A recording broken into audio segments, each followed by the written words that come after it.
Greetings to all. அனைவருக்கும் வணக்கம். இன்று திங்கட்கிழமை தை மாசம் 19ஆம் தேதி 2026ஆம் ஆண்டு. தினமும் உலக சமாதானம், ஒற்றுமை, ஆரோக்கியம், மன அமைதி ஆகியவற்றை முன்னிலைப்படுத்தி ஒரு கூட்டு தியானம் செய்கின்றோம். தினமும் பிரித்தானிய நேரம் காலை 9 மணிக்கும் 10 மணிக்கும் இரவு 8 மணிக்கும் தியானம் செய்கிறோம். ஐரோப்பிய நேரம் காலை 10 மணிக்கும் மதியம் 12 மணிக்கும் இரவு 9 மணிக்கும் தியானம் செய்கின்றோம். மற்ற நாடுகளில் இருந்து இணைந்து கொள்பவர்கள் பிரித்தானிய நேர கணிப்பின்படி இணைந்து கொள்ளுமாறு தாழ்மையுடன் கேட்டுக்கொள்கிறோம். இத்தியான நிகழ்ச்சி PSSM தமிழ் ஐரோப்பா, PMC தமிழ் டிவி, ஜூத் தமிழ் டிவி ஜெர்மன் ஆகிய அமைப்பினரின் அனுசரணையுடன் இடம்பெறுகின்றது. வாழ்க வையகம், வாழ்க வையகம், வாழ்க வளமுடன். இன்றைய நிகழ்வுகளாக முதலில் தியானம் இடம்பெறும். 25 நிமிடங்கள் இசையுடன் கூடிய இசை தியானம் நடைபெறும். அதனை தமயந்தி சிங்காரவடிவு அம்மா அவர்கள் வழங்கி வைப்பதோடு பிரபஞ்ச நன்றியையும் அவரை கூறி வைப்பார். இன்றைய சிறப்பு பேச்சாளர் கனடாவில் இருந்து டாக்டர் போல் ஜோசப் ஐயா அவர்கள். அவருடைய தலைப்பு தமிழ் மரபு. தலைப்பு மாறி இருக்கின்றது, அது பற்றி நான் பிறகு கூறுகின்றேன். அதன் பின்னர் கேள்வி பதில் கலந்துரையாடல் என்பன இடம்பெற்று பிரித்தானிய நேர கணிப்பின்படி இரவு 9:30 மணிக்கு எமது தளம் நிறைவடையும். அனைவரும் அனுசரணை வழங்குமாறு கேட்டுக்கொண்டு இப்பொழுது தமயந்தி சிங்காரவடிவு அம்மா அவர்களை தியானத்துக்காக அழைக்கின்றேன். நன்றி. நன்றி சிவாமோகன் மாஸ்டர். இன்று 19ஆம் தேதி திங்கட்கிழமை தை மாதம் 2026ஆம் ஆண்டு. அனைவருக்கும் இனிய மாலை வணக்கம். தியானம் செய்வதால் எங்கள் மனமும் உடலும் அமைதி அடைகிறது. மனம் அமைதியை தாண்டி சீரான உடல் நிலை வைத்துக் கொள்ளவும், இதய ஆரோக்கியத்தை மேம்படுத்தவும், நோய் எதிர்ப்பு மண்டலத்தை வலுப்படுத்தவும் இத்தியானம் உதவுகின்றது. இனி தியானம் செய்யும் முறையை பார்ப்போம். தியானத்திற்கு முன்பும் பின்பும் இளம் சூடான நீரை அருந்துவதால் தொண்டை வறட்சி ஏற்படாமல் தவிர்க்கலாம். ஒரு வசதியான இடத்தை தேர்ந்தெடுத்து உங்கள் தலை, கழுத்து, முதுகு ஆகியவற்றை நிமித்தி வைத்து இருக்கும்படி அமர்ந்து கொள்ளுங்கள். கண்ணாடி அணிந்திருப்பவர்கள் தயவு செய்து அதை கழற்றி வைக்கலாம். கைகள் இரண்டையும் இவ்வாறு கோர்த்து உங்கள் மடி மீது வைத்திருங்கள். கால் பாதங்களை இப்படி ஒன்றன் மேல் ஒன்றாக வைத்திருங்கள். இப்போது உங்கள் இயல்பான சுவாசத்தின் மேல் கவனம் செலுத்துங்கள். அதாவது உள்மூச்சு, வெளிமூச்சு இரண்டையும் அவதானியுங்கள். தியானத்தின் போது எண்ணங்கள் வரலாம், அதை கவனியாது சுவாசத்தின் மேல் கவனம் செலுத்துங்கள். இன்று நாம் அனைவரும் ஒருங்கிணைந்து 25 நிமிடங்கள் இசையுடன் இசை தியானம் செய்வோம். எல்லோரும் அமைதியை பெறுவோம். நன்றி.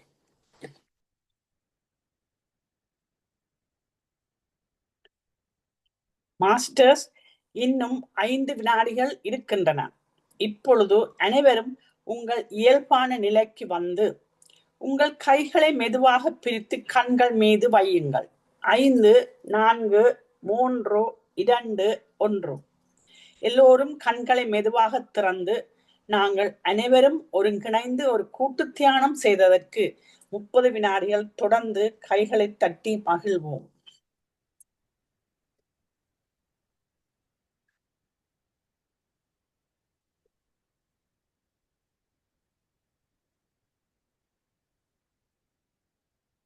பிரபஞ்ச நன்றியுரை. பிரபஞ்ச நல்ல ஆசையுடன் நாம் அனைவரும் ஒருங்கிணைந்து மன அமைதி, சமாதானம், ஆரோக்கியம் ஆகியவற்றை முன்னிலைப்படுத்தி ஒரு சக்தி வாய்ந்த கூட்டு தியானம் செய்தோம். நாம் நமக்காக செய்யும் தியானம் கூட்டாக செய்யும் பொழுது அது ஒரு சமுதாய சக்தியாக உருப்பெற்று வீடு, வீதி, நகரம், நாடு, உலகம் எனும் அளவில் விரிவடையும் ஆற்றலுடையது. இத்தகைய தியானத்தில் ஈடுபடுவதற்கு அனைவரையும் ஊக்குவிப்பதோடு அதற்கான வசதிகளை ஏற்படுத்தி கொடுக்கும் PSSM தமிழ் ஐரோப்பா, PMC Tamil TV, you Tamil TV Germany ஆகிய அமைப்பினருக்கும் எமது இதயபூர்வமான நன்றியை தெரிவித்துக் கொள்கிறோம். இன்று பதாதைகளை போட்ட ஆனந்தி பாலதாசன் மாஸ்டருக்கும் இசையையும் பதிவுகளையும் வழங்கிக் கொண்டிருக்கும் சிவாமோகன் மாஸ்டருக்கும் எல்லோர் சார்பிலும் நன்றியை தெரிவித்துக் கொள்கிறோம். இத்தளத்தை இடைவிடாது நடாத்தி கொண்டிருக்கும் ஸ்ரீஸ்கந்தராஜா மாஸ்டருக்கும் அருந்ததி மாஸ்டருக்கும் எல்லோர் சார்பிலும் நன்றியை தெரிவித்துக் கொள்கிறோம். வாழ்க வையகம், வாழ்க வையகம், வாழ்க வளத்துடன் என்று மனதார வாழ்த்தி உலகத்தில் சமாதானம், நல்லிணக்கம், அமைதி, ஆரோக்கியம், ஒற்றுமை ஏற்பட வழிவகை செய்வோம். நன்றி, வணக்கம். நன்றி அம்மா.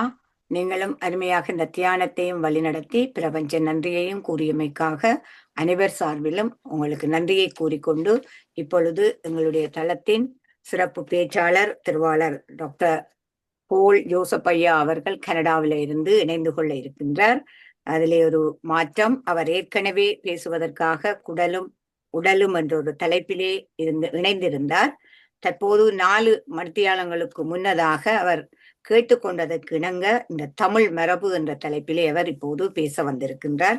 அந்த தமிழ் மரபு என்ற தலைப்பை எங்களுக்காக உடனடியாக அந்த பதாதைகளை செய்து தந்த எங்களுடைய தளத்தின் வைத்திய கலாநிதி சதாமனோ அம்மா அவர்களுக்கு முதல்ல நான் அனைவர் சார்பிலும் நன்றியை தெரிவித்துக் கொண்டு, அதோடு அந்த பதாதைகளை எங்களுடைய தளத்திலே பதிவிட்ட பாபு சண்முகநாதன் ஐயாக்கும் இந்த இடத்திலே நான் நன்றியை கூறிக்கொண்டு, இப்பொழுது அவர் பேச வருகின்ற தலைப்பு தமிழ் மரபு என்ற ஒரு தலைப்பிலே போல் ஜோசப் ஐயா அவர்கள் பேச வருகின்றார்.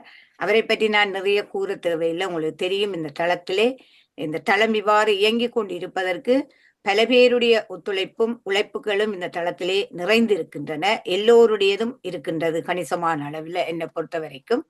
அதிலே அவரும் ஒருவராக எங்களுடைய தளத்துக்கு இன்றியமையாதவராக இருக்கின்றார். வாருங்கள் ஐயா, இப்பொழுது உங்களுடைய நேரத்தை நான் உங்களிடம் தருகின்றேன், தளத்தையும் உங்களிடம் தருகின்றேன். அறமணித்தியாலம் இந்த தளம் உங்களுடைய கைவசம். நன்றி. அனைவருக்கும் வணக்கம். என்னுடைய முகமும் குரலும் தெளிவாக இருக்கிறதா? நன்றாக இருக்குது, எல்லாம் நன்றாக இருக்குது. நன்றாக இருக்கிறது. இதில் முடிந்தவரை இதில் இருப்பவர்கள் உங்களுடைய வீடியோ முகத்தை காட்டினா நல்லது. முடிந்தவரை, கட்டாயமண்டில்லை. இன்றைய நிகழ்ச்சிக்கு நாங்கள் ஏற்கனவே உடலும் குடலும் அப்படி என்ற ஒரு தலைப்பில் வச்சிருந்தோம்.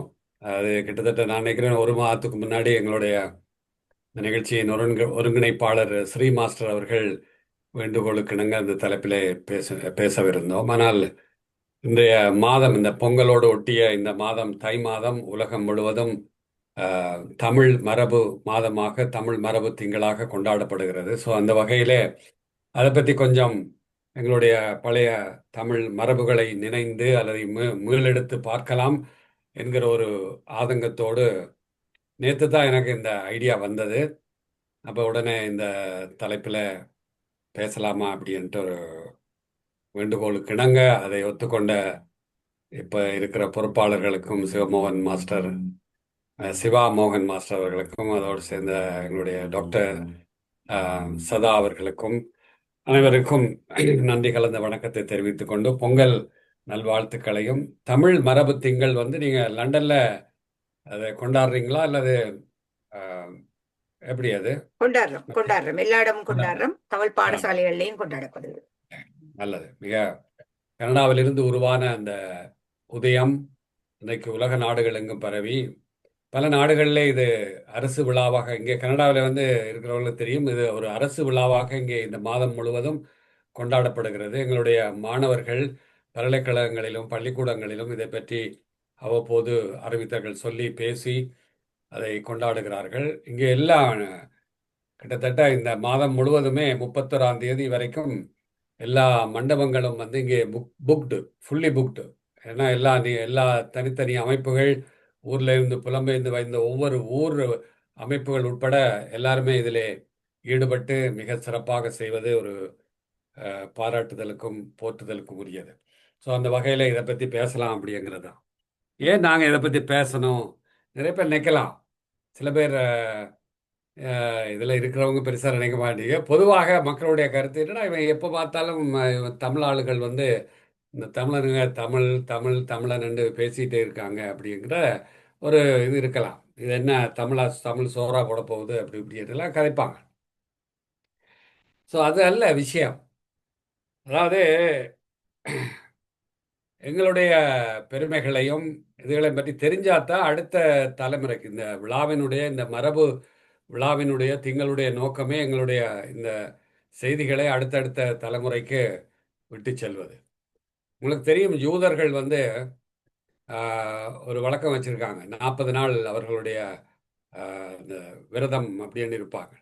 இந்த 40 நாளும் என்ன அப்படின்னா, அவங்களுடைய ஒவ்வொரு நாளும் குடும்பத்தில் இரவு காலையிலேருந்து மாலை வரைக்கும் உண்ணா நோன்பு இருந்து இந்த வரைக்கும், அதாவது இது அதிக கிட்டத்தட்ட 2000 வருஷமா 3000 வருஷமா அதை செய்து கொண்டு வர்றாங்க. எப்படி என்றால் இந்த தங்களுடைய பழைய ஹிஸ்ட்ரியை இந்த 40 நாளும் அந்த ஃபுல் ஹிஸ்ட்ரி அவங்களுடைய வரலாற்றை அந்த பிள்ளைகளுக்கு ஒரு பாடம் மாதிரி அதை இப்போ சொல்லுவார்கள். இரவு 6 மணியிலிருந்து இரவு 10 மணி வரைக்கும் அந்த நிகழ்வு நடைபெறுமா. ஒவ்வொரு வீடுகள்லையும் கண்டிப்பாக சொல்ல வேணும்.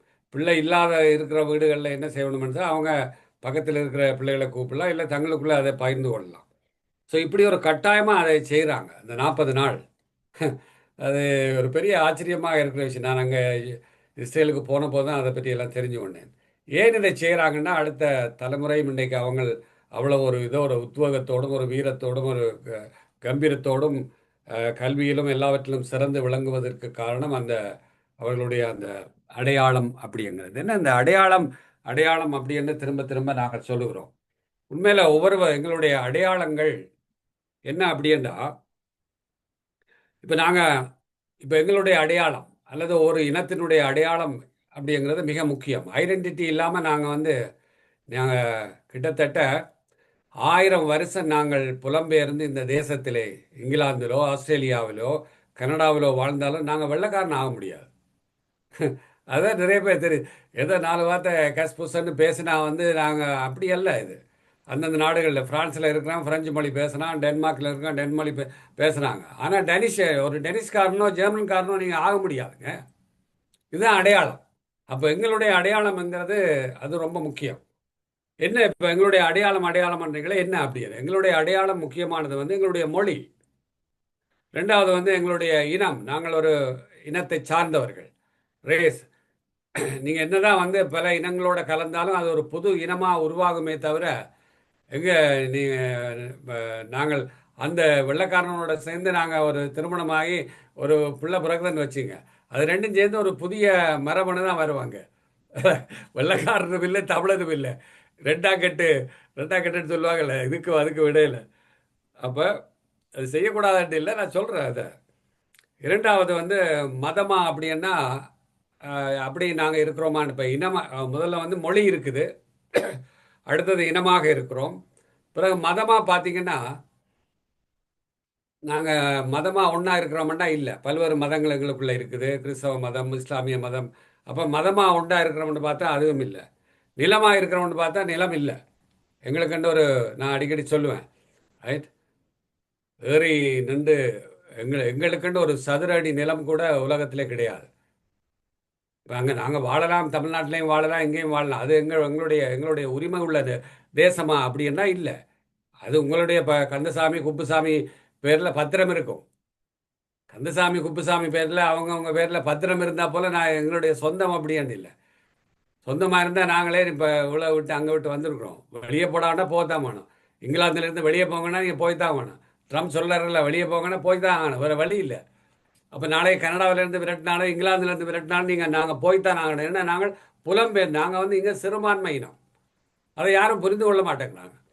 நாங்கள் ஒரு வெளிநாடுகளில் நாங்கள் சிறுபான்மை இனம், எங்களுடைய தேசத்தில் நாங்கள் தேசிய இனம். தமிழ்நாட்டிலையும் இலங்கையிலும் நாங்கள் ஒரு நேஷனல் தேசிய இனம்னு சொல்கிறோம். எங்களுக்குண்டு இப்படி சில அடையாளங்கள் இருக்கிறதுனால. நிலமாக இருக்கிறோம்னா அங்கே ராஜராஜ சோழன் அவங்கெல்லாம் ஆண்டாங்க, சரி, ஆளுக்கு ஒரு இடத்த பிடிச்சாங்க, கடைசியில் கோட்டையை விட்டு போயிட்டாங்க. இப்போ எல்லாம் நாங்கள் அந்த கோட்டையெல்லாம் எங்கே இருக்குன்னு நிலத்துக்கு அடியில் தோண்டி பார்த்து கொண்டு இருக்கிறோம். கோட்டை விட்டு விட்டார்கள். அப்படி அப்போ எங்கே எங்களுக்கு நாடு இல்லை. அடுத்தது பார்த்தீங்கன்னா கொஞ்ச நாள் வரைக்கும் ஒரு 2009 வரைக்கும் சரி ஏதோ ஒரு கொஞ்சம் இடத்த பிடிச்சி நம்ம ஆளு ஆட்சி நடத்துகிறாங்க. அப்புறம் கடைசியில் அதுவும் போயிடுச்சு. அப்போ நிலமாக இருக்கிறோம்னா இல்லை. இப்போ நம்மகிட்ட அதிகாரம் இருக்கான்னா இல்லை. அதிகாரம் எங்கேயுமே கிடையாது. நீங்கள் தமிழ்நாட்டில் வந்து அதிகாரம் வந்து மாநில சுயாட்சி இருக்கு, அவ்வளோதான். அது என்ன சொந்த நாடா? இல்லையே. அப்போ இங்கே தான் சிக்கல் வருது. அப்போ எங்களுடைய இப்போ இருக்கிறது வந்து மொழியும் கலையும் கலாச்சாரம் மட்டும்தான். அப்போ இதை வந்து நாங்கள் அடுத்த சந்ததிக்கு எடுத்துகிட்டு போகணும் அப்படிங்கிறது. அப்போ எவ்வளோ நாளைக்கு நாங்கள் இப்படி அகதியாகவும், இவ்வளோ நாளைக்கு நாங்கள் இங்கிலாண்டில் இங்கேயும் சிட்டிசன் இருக்குது எல்லாருக்கும், எல்லா நாடுகளிலும். அதை நான் சொன்ன மாதிரி வந்து நாங்கள் இந்த நாடு எங்களுக்கு சொந்தமானதல்ல. சிட்டிசன் வாங்கினா சொந்தமானதல்ல. சிட்டிசன் வாங்கின எத்தனை பேரை வந்து நாடு கடத்தி இருக்கிறார்கள். இது நடக்காதண்டு இல்லை, நடக்கக்கூடாது. ஆனால் உலகத்தில் அதிகமான எல்லா மொழிகளுக்கும் இனங்களுக்கும் சொந்த நாடு இருக்குது. அவங்களுக்கு கொண்ட ஒரு தேசம் இருக்குது. உலகத்தில் மொத்தம் வந்து நீங்கள் செம்மொழிகள்னு சொல்கிறோம். இப்போ இன்றைக்கி மொழியும் கலையும் தான் இருக்குன்னு சொல்கிறோம். இந்த செம்மொழிகள் எத்தனை இருக்குது உலகத்தில்? சொல்லுங்கள் பார்க்கலாம். யாராவது ஒருத்தர் அன்மியூட் பண்ணி சொல்லுங்கள். எத்தனை கிளாசிக்கல் லாங்குவேஜ் எத்தனை இருக்குது உலகத்தில்?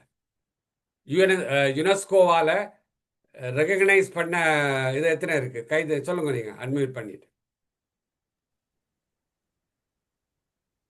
இந்திரலிங்கம் ஐயா, இந்த நான் அறிந்த வரையில் ஐயா, முதலாம் இடம் தமிழ் மொழி இருக்கு செம்மொழியாக. இல்ல எத்தனை மொழிகள் இருக்குன்னு தான் கேட்டேன். எல்லாமாக 6 மொழிகள் நான் வரையறுக்கிறேன். 6 மொழிகள்லையும் நன்றி. இந்த 6 மொழிகள்லையும் வந்து என்னென்ன மொழிகள் இருக்குது அப்படின்னு பார்த்தீங்கன்னா, முதல்ல வந்து எங்களுடைய தமிழ், அடுத்தது எங்களுடைய சீன மொழி இருக்குது, அடுத்தது வந்து அரபு மொழி இருக்குது, அல்லது நாங்கள் பாரசீக மொழின்னு சொல்லலாம். இன்னொன்று பார்த்தீங்கன்னா எங்களுடைய ஹீப்ரு மொழி, அடுத்தது சமஸ்கிருதம், அடுத்தது லத்தீன், கிரேக்கம். ஸோ இந்த மாதிரி சில மொழிகள் தான் வந்து செம்மொழிகள் என்ற இதில் சொல்கிறாங்க. செம்மொழிகள்னா அதுக்கு ஒரு அந்தஸ்து வச்சுருக்காங்க. இத்தனை வருஷமாக இருக்கணும், இத்தனை இலக்கியங்கள் இருக்கணும், இப்படியெல்லாம் அதுக்கு சில வரைமுறை வச்சு யுனெஸ்கோ WHO வந்து அதை UNO வந்து அதை ரெகக்னைஸ் பண்ணியிருக்காங்க. இப்போ இதில் இருக்கிறது இன்றைக்கு இருக்கக்கூடிய மொழி அப்படின்னு பார்த்தீங்கன்னா, பேசப்படுகிற மொழி அப்படின்னு பார்த்தீங்கன்னா, அல்லது வாழ்ந்து கொண்டு இருக்கிற லிவிங் லாங்குவேஜ் அப்படின்னு பார்த்தீங்கன்னா 2 மொழி தான், சீனமும் தமிழும். அதுதான் இப்போ இங்கே தான் வந்து சிக்கல் வருது. அப்போ இந்த மற்ற மொழிகள் எல்லாம் வந்து இப்போ நீங்கள் உதாரணத்துக்கு வந்து இப்போ சில மொழிகள் எடுத்துக்கொள்வோமே. என்ன மொழி? இப்போ இந்த மொழிகள், அதாவது சான்ஸ்கிரிட் வந்து பேச்சு மொழி இல்லை. எது? சான்ஸ்கிரிட், சான்ஸ்கிரிட்டும் அதே மாதிரி இவங்களுடைய யூதர்களுடைய இப்போதான் கொஞ்சம் பழையபடி அந்த மொழியை கொண்டு வர்றாங்க. ஹீப்ரு மொழி வந்து பழைய ஹீப்ரு மொழி வந்து இப்போ இல்லை. இயேசுநாதர் காலத்தில் 2000 வருஷத்துக்கு முதல் பேசின மொழிகள், அராமிக் மொழிகள், அதெல்லாம் வந்து இது வந்து ஹீப்ரு மொழியாக வந்தது. இப்போ அந்த மொழிகள்லாம் இப்போ வந்து அழிஞ்சு போச்சு. அப்போ சமஸ்கிருதம் வந்து கடவுளோட பேசுகிற ஒரு மொழியாக இருக்குது. கொஞ்சம் பேர் தான் பேசுகிறாங்க. அது வந்து ஒன்லி இது பண்ணு. அடுத்தது பார்த்திங்கன்னா லத்தீன் வந்து அதே மாதிரி ரோமில் மட்டும்தான் வந்து அந்த மொழியை அதாவது ஃபாதர் ஆகிறவர் அல்லது சமய சம்மந்தப்பட்டவங்க கொஞ்சம் படிப்பாங்க அந்த மொழியை. அது இன்னும் வாழ்ந்து கொண்டிருக்கு. கிரேக்க மொழி வந்து சுத்தமாக இல்லை, பேசுகிறதே இல்லை, கிரீக்காரரே பேசுகிறது இல்லை. அப்போ அந்த மொழி வந்து அழிஞ்சு கொண்டு போகுது. ஏதோ சயின்ஸ் பேரிலும் அல்லது மருத்துவ சொற்களிலும் வந்து அந்த மொழி கொஞ்சம் இருக்குது. ஆனால் அது நடைமுறை மொழியாக இல்லை. அது மாதிரி பாரசீக மொழி வந்து ஈரானில் பேசப்பட்ட மொழி. அந்த பாரசீகம் ஈரானில் இப்போவும் அந்த ஈரானில் ஆட்சி மொழியாக இருக்குது. ஆனால் அதில் என்ன சிக்கல் இருக்குன்னா, அந்த மொழி வந்து பேசுகிறாங்க, ஆனால் எழுதுறது வந்து அரபு மொழியில். ஸோ அந்த பாரசீக மொழிக்கு எழுத்து இல்லை. ஸோ இப்போ இருக்கிறதே 2 மொழி தான் இருக்குது. ஒன்று வந்து எங்களுடைய சீன மொழி வந்து இருக்குது, அடுத்தது எங்களுடைய சீனர்கள் வந்து அவர்கள் அதிகாரத்தோட அவருடைய மொழியோட மதத்தோடு இருக்கிறாங்க. ஸோ அப்போ இப்படி ஒரு சிக்கலில் இதே மாதிரி எங்களுடைய யுனெஸ்கோ என்ன சொல்லுதுன்னா, உங்களுக்கு தெரியும் யுனெஸ்கோன்னா என்ன அப்படிங்கிறது. இந்த யுனெஸ்கோ என்ன சொல்லுதுன்னா, பல மொழிகள் வந்து அழிஞ்சு போச்சு. இன்றைக்கு வந்து அந்த மொழிகள் எல்லாம் வந்து இப்போ இல்லை. கிட்டத்தட்ட போன நூற்றாண்டில் வந்து 1000 மொழிகள் அழிஞ்சு போச்சான், போன நூற்றாண்டில் மட்டும். இந்த நூற்றாண்டு முடிவதற்குள் இன்னும் 75 வருஷம் இருக்குது. இந்த நூற்றாண்டு முடிகிறதுக்குள்ள இந்த நூற்றாண்டு முடிகிறதுக்குள்ள இன்னும் 1200 மொழிகள் உலக அளவில் வழக்கத்தில் இப்போ இருக்கக்கூடிய மொழிகள் இல்லாமல் போகும் அப்படிங்கிறது. ஸோ அதனால் வந்து அவங்க எல்லாரும் எச்சரிக்கிறாங்க. அந்த வகையில் எங்களுடைய மொழிக்கு என்ன ஆகப்போன்னு தெரியல. ஏன்னா ஒரு சொந்த இப்போ உதாரணமாக உங்களுக்கு பக்கத்தில் இருக்கிற இங்கிலாந்துக்கு பக்கத்தில் இருக்கிற அயர்லாந்து, அந்த மொழி வந்து வழக்கொழிஞ்சு கொஞ்சம் கொஞ்சமாக போய்கொண்டிருந்தது. ஆனால் வந்து அந்த நாடு சுதந்திரம் பெற்ற பிறகு இன்னைக்கு வந்து அவர்கள் தங்களுடைய மொழியையும் தங்களுடைய அதிகாரத்தையும் தங்களுடைய நிலத்தையும் இன்னைக்கு ஐரிஷ் மொழியும் ஐரிஷ் இனமும் ஐரிஷ் நாடும் வந்து அயர்லாந்து தேசமும் வந்து மீண்டும் மீண்டும் புத்தமைக்கப்பட்டு வந்திருக்குது. ஸோ இப்படியாக ஒரு பெரிய ஒரு சிக்கல் எங்களுடைய சமூகத்துக்கு இருக்குது. அதே மாதிரி பல இனங்கள் வந்து இன்றைக்கு ஆங்கில மொழி வந்து அவர்களுடைய ஆட்சி மொழியாக வந்துருச்சு. உதாரணமாக வந்து பார்த்திங்கன்னா இந்த கரிபியன் நாடுகளில் பல ஆப்பிரிக்க நாடுகளில் வந்து அவருடைய மொழிகள் எல்லாம் அழிந்து அவர்களுடைய இனமும் அடையாளங்களும் முழுமையாக அழிஞ்சு போச்சு. அதுக்கு ஒரு உதாரணம் இந்த போன நூற்றாண்டில் இந்த நூற்றாண்டில் நடந்த விஷயங்கள் தான் அவங்களுக்கு தெரியும். கரிபியன் நாடுகளிலும் மேற்கிந்திய தீவுகளில் கயனிஸ் அப்படின்ற சில சவுத் அமெரிக்க நாடுகளில் இந்த கயனிஸ் இனம் இதெல்லாம் வந்து முழுமையாக இல்லாமல் பல கலப்பினங்களோடு சேர்ந்ததுனால அவர்களுடைய இனம் வந்து இல்லாமல் போச்சு. கிட்டத்தட்ட இந்த மேற்கிந்திய தீவுகளில் இருந்த 10 மொழிகள் வந்து கடந்த 100 ஆண்டுகளில் 10 மொழிகள் அவங்களுடைய இதில் பேசப்பட்டது, அவங்களுடைய பூர்வீக மொழிகள் அதெல்லாம் இல்லாமல் போய் இன்றைக்கி வந்து அவர்களுக்கு ஆங்கிலம் தான் அவருடைய ஆட்சி மொழியாக வந்து விட்டது. ஸோ இப்படி யுனெஸ்கோ வந்து இதை பற்றி எச்சரிக்கிறாங்க. ஸோ அப்போ எங்களுடைய அடையாளம் இன்றைக்கு இருக்கக்கூடியது இந்த மொழியும் கலையும் மட்டுமே. அதை வந்து அடுத்த தேசத்துக்கு நாங்கள் கடத்திட்டு போகணும். அடுத்த சந்ததிக்கு வந்து நாங்கள் அதை கடத்த வேண்டிய ஒரு கட்டுப்பாட்டில் இருக்கிறோம். ஸோ அதனால தான் வந்து இப்போ நம்ம வந்து மூச்சு விட்டுட்டு இருக்கோம். எல்லாரும் மூச்சு விடுறீங்க. மூக்கை பிடிச்சி அல்லது யாராவது உங்களை கழுத்தை நெரிக்கும் போது தான் நீங்கள் மூச்சு விடுறீங்கன்னு தெரியும். மூச்சு விட கஷ்டப்படும் போது தான் நாங்கள் மூச்சு விடுறோம்னு தெரியும். அது வரைக்கும் தெரியாது நாங்கள் மூச்சு விடுறது. இப்போ உங்களுக்கு புரியுது. எங்களுக்கு அங்கே பிரச்சனை வரும்போது தான், மூச்சை பிடிக்கும்போது தான் நாங்கள் ஓடி வந்துட்டோம். இருக்குதா இன்னமும் இல்லை. ஸோ இப்போ ஏதோ ஒரு பிரச்சனை வந்து இங்கே வருது. ஸோ இப்போ அதனால தான் இதை பற்றி நாங்கள் பேச வேண்டி இருக்கிறது. அப்போ எங்களுடைய மரபையும் எங்களுடைய மொழியையும் எல்லாத்தையும் வந்து நாங்கள் பாதுகாக்கணும் அல்லது பேசணும் அல்லது அடுத்த தலைமுறைக்கு இதை எடுத்து போகணும் அப்படிங்கிற ஒரு விஷயத்தை வந்து எல்லோரும் பேசிக்கொண்டிருக்காங்க. என்ன இதில் பேசணும் அப்படின்னா, ஏன் பேசணும் அப்படிங்கிறது எங்களுடைய உங்களுக்கு தெரியுமாங்க, டாக்டர் ஹேமான்னு சொல்லி சுவிஸ்லேருந்து தானே வருவார். டாக்டர் ஹேமா என்ன அவருடைய சுவிஸ்லேருந்து டாக்டர் வந்து பேசுவாங்க. முதல் வந்து பேசியிருக்கிறா. ஹேமாமாலினியோ எனக்கு டக்குனு பேர் வரல. அவருடைய சகோதரர் டாக்டர் முரளி வல்லிபுரநாதன் சில பேருக்கு இங்கே தெரிஞ்சிருக்கலாம். கம்யூனிட்டி மெடிசின் இதில் சீஃபாக இருக்கிறவர், இலங்கையில் இருக்கிறார். அவரை நான் இங்கே கனடா வந்தபோது நான் அவர் ஒரு ரேடியோ ஒரு டிவியில் வந்து இன்டர்வியூ பண்ணேன். அவர் ஒரு விஷயத்தை சொன்னார்.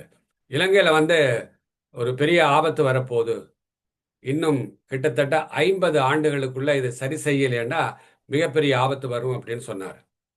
கிட்டத்தட்ட அவரை நான் இன்டர்வியூ பண்ணி 10 வருஷம் முடிஞ்சது, இன்னும் 40 வருஷம் இருக்குது. அவர் ஆய்வு பண்ணி அதை சொன்னார். என்ன அப்படின்னா, இலங்கையில் வந்து முதிர்கன்னிகள்னா என்ன, திருமணம் ஆகாமல் இருக்கிற பெண்களுடைய எண்ணிக்கை வந்து அதிகமாகி போகுது. அதுக்கு பல காரணங்கள் இருக்குது. உங்களுக்கு தெரியும், அவருடைய படிப்புக்கோ அல்லது அவருடைய கல்விக்கோ அல்லது அவருடைய வேலைக்கோ அல்லது அவருடைய தராதரத்துக்கோ ஏற்ற மாதிரியான மணமகன்கள் இல்லை. ஸோ அதனால் முதிர்கன்னிகள் வந்து திருமணமாக பெண்கள் அதிகமாக போயிட்டு இருக்குது. அடுத்து திருமணம் ஆகிறவங்க என்ன செய்கிறாங்கன்னா, ஒரு பிள்ளையோட நிறுத்துகிறாங்க பல காரணங்களினால். ஸோ அப்போ இதனால் வந்து எண்ணிக்கை வந்து குறைஞ்சு கொண்டே போகுது. இன்னும் கொஞ்ச நாளில் போனால் தெரியும் உங்களுக்கு. இப்போ எதுக்காக வந்து அங்கே குடியேற்றம் நடக்குது, எதுக்காக வந்து இடங்களை பிடிக்கிறாங்க, எதுக்காக விகாரைகளை கட்டுறாங்க அப்படின்னா அவங்களுடைய குடியேற்றங்களுக்காக. ஸோ அப்போ இது வந்து இன்னொரு 50 ஆண்டுகளில் முழுமையாக வந்து முழு இலங்கையுமா அதை பிளான் பண்ணி பண்ணுறாங்க. அதை யாரும் நாங்கள் புரிந்து கொள்ளவில்லை. ஸோ அப்போ அதுக்குள்ளே கண்டிப்பாக எங்களுக்குண்டு தனி ஒரு நிலம், தனி தேசம் அல்லது தனி அதிகாரம் வந்து உருவாக வேணும்.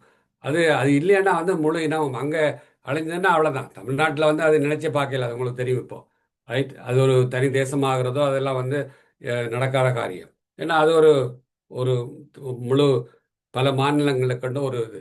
இலங்கையில் தான் அதுக்கான ஒரு வாய்ப்பு இருக்குது. ஸோ அப்போ அது வந்து கிட்டத்தட்ட அவங்க பிளான் பண்ணி செய்திருக்காங்க. இப்போ இல்லை, இதை பேச வேண்டிய கட்டாயத்தில் இருக்கிறோம். உங்களுக்கெல்லாம் பலர் மறந்துருப்பீங்க, 1964ஆம் ஆண்டு என்ன சட்டம் வந்தது? ஸ்ரீமா சாஸ்திரி ஒப்பந்தம் கேள்விப்பட்டிருப்பீங்க. கிட்டத்தட்ட 300 வருஷம், 250 300 வருஷம் வாழ்ந்த மலையக தமிழர்களை ஏற்றி எந்த நாட்டிலுமே நடக்காதுங்க. நாடு கடத்தினாங்க. ஏங்க, ஒரு 300 வருஷம் வாழ்ந்த மக்களை வந்து பாரம்பரியமாக எந்த நாட்டிலையும் அப்படி சட்டமே இல்லை. ஸோ நாடு கடத்தி இருக்காங்க. எவ்வளோ பேர் நாடு கடத்திருக்காங்க? யாராவது சொல்லுங்க பார்க்கலாம். சும்மா சொல்லுங்களேன், எத்தனை பேரை நாடு கடத்திருப்பாங்க 1964லையும் 81லையும்? சொல்லுங்க நீங்க, இந்திரகுமார். ஆ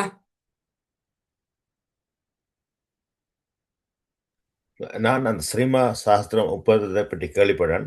அவர்கள் 1,00,000க்கு மேற்பட்ட மலையக தமிழர்களை நாடு கடத்தியதாக நான் அது தவறு, செய்திகள் வாயிலாக அறிந்தேன். தவறு, தவறு, தவறு. 1962 வந்து என்ன செய்தாங்கன்னா, ஸ்ரீமா சாஸ்திரி ஒப்பந்தம் போட்டோன்னு விட தெரிஞ்சுக்கணும். எங்களுடைய அடுத்த தலைமுறைக்கு இதை சொல்லணும். கிட்டத்தட்ட 10 லட்சம் பேரை வந்து நாடற்றவர்கள்னு அறிவிச்சாங்க. முதல்ல 10 லட்சம் பேர், அங்கே இருந்த 10 லட்சம் பேர் நாடற்றவர்கள், உங்களுக்கு உரிமையே கிடையாது, வாக்குரிமை ஒன்றும் கிடையாதுன்னு 2 பேரும் சேர்ந்து அறிவிச்சாங்க. அறிவிச்சுட்டு என்ன செய்தாங்கன்னா, 1964 5.5 லட்சம் பேருங்க. இது எங்களுடைய ரெக்கார்டில் இருக்குது. 5.5 லட்சம் பேரை அப்படியே கப்பல் ஏற்றி அனுப்பியிருக்காங்க. அதில் ஒருவர் தான் எம்ஜி ராமச்சந்திரன். ஆமா, அதில் ஒருவர் தான் தான். எம்ஜி ராமச்சந்திரன். ஆமாம், அவங்களுடைய பேர் பாருங்க. அப்ப நன்றி நீங்க இந்த தகவலை சொன்னதுக்கு. பாருங்க எப்படி இருக்காது. யாருமே கேட்கலைங்க, உலக நாடுகளே கேட்கல, நம்ம தமிழர்களை கேட்கல. செல்வநாயகம் கொஞ்சம் சத்தம் போட்டாரு. நாங்களாம் அப்ப பிறந்திருக்க மாட்டோம்னு நினைக்கிறேன். அப்ப செல்வநாயகம் கொஞ்சம் சத்தம் போட்டாரு. அப்புறம் மற்றவங்க எல்லாரும் சேர்ந்து அங்க தமிழ்நாட்டில் இருந்தவங்கள, அண்ணாதுல இருந்து காமராஜர்ல இருந்து ஒரு தடவை வாய் திறக்கல. பாருங்க எப்படி நடந்திருக்குன்னு. இதாவது பரவாயில்ல. 1981லைங்க, ரொம்ப ஆச்சரியமா இருக்கு. 1981ல் நாங்களாம் சின்ன பிள்ளைகளா இருந்திருப்போம். நீங்கள் இதில் பல பேர் அப்பெல்லாம் பிறந்திருப்பீங்க. 81ல் 3 லட்சம் பேர் அனுப்பியிருக்காங்க. எவ்வளோ ஒரு அப்போ பிளான் பண்ணி, இன்றைக்கு எங்களை எல்லாரையும் புலம்பெயர இங்கே வச்சாச்சு. வேற ஒரு காரணத்தை சொல்லி, அதை சொல்லி, இதை சொல்லி எல்லாரையும் அப்போ இது ஏதோ திட்டமிட்ட விஷயம் அங்கே நடக்குது. ஸோ அப்போ அதுக்காக வந்து நாங்கள் கண்டிப்பாக வந்து இதை சொல்லி ஆகணும். ஸோ அப்போ இப்படி ஒரு பெரிய சிக்கலில் தான் நாங்கள் எங்களுடைய அடையாளத்தை பற்றி பேசி ஆகணும். என்ன அடையாளத்தை பற்றி நீங்கள் பேச போகிறீங்க? நீங்கள் யாரையா நீங்கள் எல்லாம் அப்படின்னு கேட்கலாம். சரியா? என்ன பெரிய உங்களுக்கு என்ன பாரம்பரியம் இருக்குது? என்ன பெரிய எல்லாத்தையும் சாதிச்சிட்டீங்க? ரைட்? ஏதோ வெள்ளைக்காரன் வந்ததுனால எல்லாம் படிச்சிங்க அப்படி அதெல்லாம் கிடையாதுங்க. அதெல்லாம் சும்மா. இப்போ சைனாவில், சீனாவும் ஜப்பானும் கொரியாவும் இன்றைக்கு உலகத்தில் அமெரிக்காவோட டெக்னாலஜியில் இருக்குது. பொருளாதாரத்தில் அமெரிக்காவுக்கே சீனா கடன் கொடுத்துருக்கு. அது எத்தனை பேர் தெரியுமோ தெரியல. சீனாவிட்ட கடன் வாங்காத நாடுகளே இல்லை. அவ்வளோ தூரம் பொருளாதாரத்திலும் டெக்னாலஜிலும் இருக்காங்க. அப்போ அங்கெல்லாம் வெள்ளைக்காரனா போனான்? வெள்ளைக்காரன் போனதுனால அவங்க படித்தாங்களா? இல்லை, வெள்ளைக்காரன் வந்து எங்களுக்கு உதவி செஞ்சான். அது நாங்கள் அதை மறக்க முடியாது. இந்த வெள்ளைக்காரன் வந்ததுனால இன்னொரு பிரயோசனம் என்ன அப்படின்னா, எங்களுக்கு படிப்பும் மருத்துவம் தந்தது மட்டும் இல்லை, எங்களுடைய பழைய இதுகளை கிளறி விட்டுட்டான். என்னத்தை கிளறி விட்டான்னா அதுதான் பார்க்க போகிறோம். இந்த வெள்ளைக்காரன் வந்து தான் இந்த தொல்பொருளியல் அப்படிங்கிற ஒரு விஷயமே எங்களுக்கு தெரிய வந்து, எங்களுடைய பாரம்பரியம், எங்களுடைய மரபு இதெல்லாம் வந்து இன்னைக்கு உலகத்துக்கு தெரிய வந்திருக்குது. அதில் நாங்கள் அவங்களுக்கு நன்றியோடு இருக்கணும். அதை பற்றி சில விஷயங்களை தான் இன்றைக்கி நாங்கள் உங்களுக்கு ஒரு ஆதாரமாக நான் சொல்ல போகிறேன். எங்களுடைய இந்த படம் தெரியுதா? மரபும் எங்கள் அடையாளமும் தெரியுது. அடுத்த ஒரு 10 நிமிடங்களுக்கு இதை பற்றி தான் பார்க்க போகிறோம். என்ன அப்படி மரபும் எங்களுடைய அடையாளம் அப்படிங்கிறது தான் தமிழ் ஹெரிட்டேஜ் மந்த் அப்படிங்கிறது. இந்த ஒரு அறிமுகத்தோடு அடுத்த ஒரு 10 நிமிடங்கள் இருக்குது. அதுக்குள்ளே நாங்கள் பார்த்து முடிக்கலாம், ஒரு ஷார்ட்டாக முடிப்போம். எங்களுடைய மரபு அப்படின்னா, எங்களுடைய மரபணுக்களில் இருக்கிற ஒவ்வொருத்தனுடைய மரபணுக்கள், தமிழ் மரபணு அப்படின்னு இருக்குது. ஒவ்வொரு இனத்துக்கும் அது மாதிரி இருக்குது. ஆப்பிரிக்க இனம்ண்டா அது ஏன்னா நாங்கள்லாம் வந்து மூத்த குடிகள் அப்படி சொல்கிறோம். ஏன் இந்த மூத்த குடி தமிழ் சொல்கிறாங்கல்ல, என்னது கல் தோன்றி மண் தோன்றா காலத்து முன் தோன்றிய மூத்த குடி அப்படின்னு நான் ஒரு இடத்துல பேசின ஒருத்தன் கேட்குறான், கல்லும் மண்ணுமே வரலையே, அப்போ நீ எங்கே நின்றுருப்பேன்னு கேட்குறான். அப்போ அப்படிப்பட்ட ஆளை நான் என்ன பண்ணுறது? அது அல்ல அந்த அர்த்தம். இங்கே எங்களுடைய வரதா சண்முகநாதன் ஆசிரியர் இருக்கிறார். அவருக்கு இந்த வரலாறுகள்லாம் மிக எங்களுடைய இதில் இருக்கிறதுலே கொஞ்சம் முதுமையாக மூத்தோராக இருக்கிறவங்க அவங்க தான் சீனியர்ஸ். என்ன கல் தோன்றி மண் தோன்றா காலம், கல் தோன்றி மண் தோன்றா காலத்து அப்படின்னா இந்த கல்லை வந்து அவங்க ஆயுதமாக வந்து பயன்படுத்தியிருக்காங்க. எத்தனை லட்சம் ஆண்டுகளுக்கு முன்னால், பல லட்சம் ஆண்டுகளுக்கு முதல் இந்த கல்லை வந்து மனிதன் ஆயுதமாக பயன்படுத்தினவங்க யார் அப்படின்றதை பற்றியெல்லாம் பார்க்க போகிறோம். அடுத்தது கல் தோன்றி மண் தோன்றா காலத்து முன் தோன்றிய வாளோடு முன் தோன்றிய. மண் தோன்றன்னா என்ன? மண்ணை வந்து பண்படுத்தி மண்ணில் விவசாயம் பண்ணது அது நாங்கள் தான். அதுக்கான ஆதாரம் சும்மா நாங்கள் தான் நான் சொல்லலை. நான் இப்போ அடுத்து உங்களுக்கு காட்ட போகிற சில ஆதாரங்களை பார்த்தீங்கன்னா நீங்கள் ஆச்சரியப்படுவீங்க, சிலருக்கு தெரிந்திருக்கலாம். அடுத்தது வாளோடு. வாள்னா இரும்பை வந்து நம்ம கண்டுபிடிச்சது முதல்ல வந்து எகிப்து, அங்கே இருக்கிற அனடோலியாவில் இருக்க எகிப்து, சாரி என்ன துருக்கியில் இருக்கிற அனடோலியா அப்படிங்கிற ஊரில் தான் முதல்ல இரும்பு கண்டுபிடிச்சாங்க அப்படிங்கிறது வரலாற்றில் இருக்குது. இன்றைக்கு அதை மாற்றிட்டாங்க. ஏன் அப்படின்னா இரும்பு அதுக்கு முன்னாடியே 5000 வருஷத்துக்கு முன்னாடியே இரும்பு நாங்கள் பாவிச்சிருக்கிறோம் அப்படிங்கிற ஆதாரங்கள்லாம் வருது. அப்போ நம்முடைய அடையாளம் என்ன? மொழியா இருக்கிறோமா? மொழியும் இனமா, மதமா, நிலமா, அதிகாரமா, கலையா, கலாச்சாரமா அப்படிங்கிற கேள்விக்குறியில் இருக்கிறோம். இப்போ இதை பற்றி நீங்கள் கேள்விப்பட்டிருப்பீங்க, இந்த கூடியம் குகை. இது நீங்கள் சென்னைக்கு போனால் பார்க்க முடியாது. ஏன்னு சொன்னால் இடம் இருக்குது, பட் அதுக்கு போகிற பாதைகள் சரியில்லை. இந்த கூடியம் குகை அப்படிங்கிறதுல பாருங்க, ஒரு வெள்ளைக்காரர் யார் வந்திருக்காரு? British geologist Robert Bruce. பாருங்க, வெள்ளைக்காரன் வந்து 18ஆம் நூற்றாண்டில் வந்து இந்த இடத்த கண்டுபிடிச்சிருக்கான். கண்டுபிடிச்சு என்ன சொல்லியிருக்கான் அப்படின்னா ஆதாரத்தோட சொல்லியிருக்கான். இன்றைக்கு நீங்கள் இணையதளங்களில் போய் பார்க்கலாம். இந்த கூடியம் குகைன்னு சென்னையில் இருந்து 65 கிலோமீட்டர் இருந்து தூரத்தில் திருவள்ளூர் அப்படிங்கிற ஒரு மாவட்டத்தில் இருக்குது. இந்த கூடியம் குகை ஒரு மலைகள் சூழ்ந்த ஒரு இடம். இதில் வந்து 2 லட்சம் ஆண்டுகளுக்கு முதல், அடுத்ததை போட்டால் நீங்கள் ஆச்சரியப்படுவீங்க. இது வந்து யாருடைய ரிப்போர்ட்னா அவருடைய அந்த ஜியாலஜிஸ்ட், ரைட், என்ன பேர் அவருக்கு, ராபர்ட் ப்ரூஸுடைய ரிப்போர்ட். அவர் கொடுத்துக்கிறா பாருங்க. எப்போ அவர் 2 லட்சம் ஆண்டுகளுக்கு முன்னாடி இங்கே மக்கள் வாழ்ந்திருக்காங்க அப்படிங்கிறதுக்கான ஆதாரம், அந்த கார்பன் டேட்டிங் எல்லாம் வச்சு அதுக்கான ஆதாரங்கள் எல்லாம் கொடுத்துருக்காரு. இவர்கள் இங்கே இருக்கிற டூல், இவர்கள் பாவிச்ச அந்த டூல்னா என்ன? கல் வந்து ஆயுதங்களாக பாவிச்சிருக்காங்க. அதை எடுத்து போய் டெஸ்ட் பண்ணதில் 3085 ஆண்டு பழமையானதுன்னு போட்டிருக்கான். பாருங்க எப்படி. அப்போ மனிதன் வந்து கல்லுகளை ஆயுதங்கள் தான் கல்லுகளை ஆயுதங்களாக பயன்படுத்துகிறார் இந்த முறை. அப்போ இதெல்லாம் வந்து இன்னும் இருக்குது. நீங்கள் கொஞ்சம் கஷ்டப்பட்டு போய் ஏறி போய் பார்க்கலன்னா பார்க்கலாம். அதுக்குரிய சில வழிகாட்டிகள்லாம் இருக்காங்க. ஸோ இப்போ அந்த இடத்த வந்து ஒரு சைட் மாதிரி, இப்போ டூரிஸ்ட் கைடு சைட் மாதிரி வச்சுருக்காங்க. இதில் அங்கே சிலைகள்லாம் பொறிச்சு ஆதி மனிதர்கள் இப்படி தான் வாழ்ந்திருப்பாங்க அப்படிங்கிறது. இதில் அவங்கள அந்த குகைக்குள்ளே, இப்போ இந்த மாதிரி ஒரு குகை இருக்குது. இந்த குகைக்குள்ளே வந்து பாருங்கள், இவர்கள் ஆராய்ச்சியாளர்கள் போய் ஆய்வு செய்கிற இதெல்லாம் இருக்குது. இந்த மாதிரியான விஷயங்கள். அடுத்தது இதில் ஒரு இது இருக்குது. நான் அப்புறம் டைம் இருந்தால் போடுறேன் ஒரு யூடியூப், அதனுடைய காணொளி. அப்புறம் யூடியூப்பில் ஒரு 2-3 மினிட்ஸ் அதை போட்டு பார்க்கலாம். அதுக்கு அடுத்தது பாருங்கள், இது வந்து கீழடியை பற்றி நீங்கள் நிறைய பேர் கேள்விப்பட்டிருப்பீங்க. கீழடியில் வந்து பெரிய அதிசயம், உலகத்தையே திரும்பி பார்க்க வைக்கிறது கீழடி. எத்தனை பேர் கேள்விப்பட்டு? பல பேர் அந்த கீழடி, தமிழ்நாட்டில் கீழடி, மதுரைக்கு பக்கத்தில் இருக்கிற கீழடி என்ற ஒரு ஆய்வு இப்போ நடந்து கொண்டு இருக்குது. அதில் இதுவரைக்கும் உலகத்திலே இல்லாத விஷயங்கள் அங்கே கண்டுபிடிக்கப்பட்டிருக்கு. ரைட், இந்த பாருங்கள், முதுமக்கள் நாங்கள் எகிப்தும் சில நாடுகளில் தான் அந்த மாதிரி ஒரு 2000-3000 வருஷத்துக்கு முற்பட்ட விஷயங்கள் எல்லாம் கண்டுபிடிச்சிருக்கோம். ஆனால் இங்கே வந்து அங்கே கண்டுபிடிச்ச விடயங்கள் எல்லாம் பார்த்தீங்கன்னா ரொம்ப ஆச்சரியமாக இருக்குது. இது அங்கே கண்டுபிடிச்ச விஷயங்கள் பாருங்கள். அங்கே இருக்கிற அந்த நகை நட்டு இதெல்லாம் வந்து அடுத்த படங்கள். ஏற்கனவே வந்து இந்த இடங்கள் எல்லாம் வந்து ஒரு கட்டிடங்கள் எல்லாம் கட்டி செங்கல் எல்லாம் பாருங்கள், செங்கல்ல இதெல்லாம் இப்போ 1000-2000 வருஷம் இல்லை, 3000 வருஷத்துக்கு முன்னாடியே. ஸோ 3000 வருஷத்துக்கு முன்னாடியே இந்த அவங்களுடைய புதைக்கிற இதுக்குள்ள எல்லாம் வச்சு எல்லாம் செஞ்சுருக்காங்க. எவ்வளோ அடியில் இருக்குது பாருங்கள். அடுத்தது இது மாதிரி இதெல்லாம் கட்டியிருக்காங்க. அவங்களுடைய நகர நாகரிகம், ரொம்ப மாடர்ன் நகர நாகரிகம் அங்கெல்லாம் இருந்திருக்குது அப்படிங்கிறதுக்கு ஆதாரங்கள். இந்த ட்ரைனேஜ், கழிவறைகள், கழிவு நீர் போகிறதுக்கான பாதைகள் எல்லாம் அமைச்சிருக்காங்க. யாரும் இல்லை, தமிழர்கள் தான், வேறு யாரும் இல்லை. இது வேற எங்கேயோ வந்து வந்து இதுல இருந்து வந்தவங்க இல்லை தமிழர்கள்.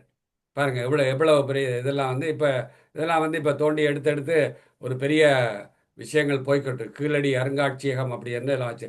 அது மட்டும் இல்லை, அவங்க இங்க பாருங்க நகைகள் செய்யறதுக்குரிய ரத்தினங்கள் இந்த மாதிரியான இதுகள்லாம் வந்து அதுக்குள்ள இருந்து எடுத்திருக்காங்க. இதெல்லாம் வந்து வேற நாடுகளோட தொடர்பில் இருந்திருக்காங்க. அதுக்குரிய ஆதாரங்கள் அந்த நாணயங்கள் எல்லாம் பார்த்து இதில் எடுத்த நாணயங்கள் எல்லாம் சிலது உங்களுக்கு பாருங்க. வேலியை ஒரு சுவர் போட்டு சுத்துமதில் எல்லாம் கட்டி எவ்வளவு ஒரு பெரிய இதா இருந்திருக்காங்க. நினைச்சு பாருங்க. என்னுடைய முதலமைச்சர் அவர்களெல்லாம் பார்வைங்க. அதில் எடுத்த பொருட்களை பார்த்தீங்கன்னா ரொம்ப ஆச்சரியமா இருக்கும். இதெல்லாம் வந்து 4000 3000 4000 வருஷத்துக்கு பழமையானது அப்படிங்கிறதெல்லாம் கார்பன் டேட்டிங்கில் வந்திருக்குது. அவங்க பாவிச்ச ஆயுதங்கள், இரும்பு ஆயுதங்கள்லாம் பாவிச்சிருக்காங்க. இந்த சீல் எல்லாம் வச்சிருக்காங்க. சீல் வச்சிருக்காங்கன்னா இந்த சீல்கள் எல்லாம் ரொம்ப ஆச்சரியமா இருக்கும் அப்படிங்கிறது. இதுல இந்த சீல்னா ஒரு அவங்க பாவிச்ச இந்த ஸ்டாம்ப். இப்போ நாங்கள் ரப்பர் ஸ்டாம்ப் அடிக்கிறோமல்ல, அதே மாதிரி முத்திரைகள் எல்லாம். இந்த முத்திரைகள் எல்லாம் வந்து ரோமருடைய முத்திரைகள் இருந்திருக்குது.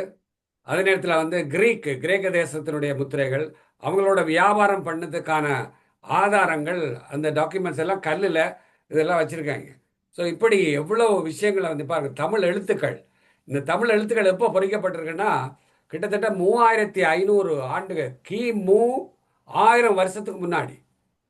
இப்போ 2020, அப்போ அதுக்கு முன்னாடி ஒரு 1000 வருஷம் முன்னாடி எழுதினாங்க. அப்போ 3000 வருஷத்துக்கு முன்னாடி அவன் எழுதி இருக்கிறான்னா அப்போ இதுக்கு எவ்வளவு காலத்துக்கு முன்னாடி அவன் படிச்சிருக்கிறான். அதைத்தான் நான் பார்க்கணும். அப்போ படித்து அப்போ எழுத முடியாது. அப்போ நான் இப்போ எழுத படிக்க தெரியுமானா எனக்கு யாரோ ஒருத்தன் சொல்லி தந்திருக்கான். அப்போ அவனுக்கு யார் சொல்லி கொடுத்துருக்கான்? இப்போ இதில் எங்கே ஒரு ஒற்றுமை வருதுன்னா இந்த சங்க இலக்கியங்கள் அப்படின்னு நீங்கள் கேள்விப்பட்டிருப்பீங்க. சங்கம் லிட்ரேச்சர், எங்களுடைய தொல்காப்பியம் அது மாதிரி இதெல்லாம். அப்போ அதையும் இதையும் ஒப்பிட்டு பார்க்கல ரெண்டும் சரியாக வருது. ஸோ அதுதான் இதில் உள்ள ஒரு முக்கியமான விஷயம். அப்போ இப்படி பாரு, இந்த பானை ஓடுகளில் எழுதி வச்சிருக்கான் பேரெல்லாம் எழுதி, ஒருத்தருடைய பேர்கள் பானை ஓடுகளில் பேர் எழுதி இருக்கு. பானை ஓட்டில் பேர் எழுதுறவன் யாரு?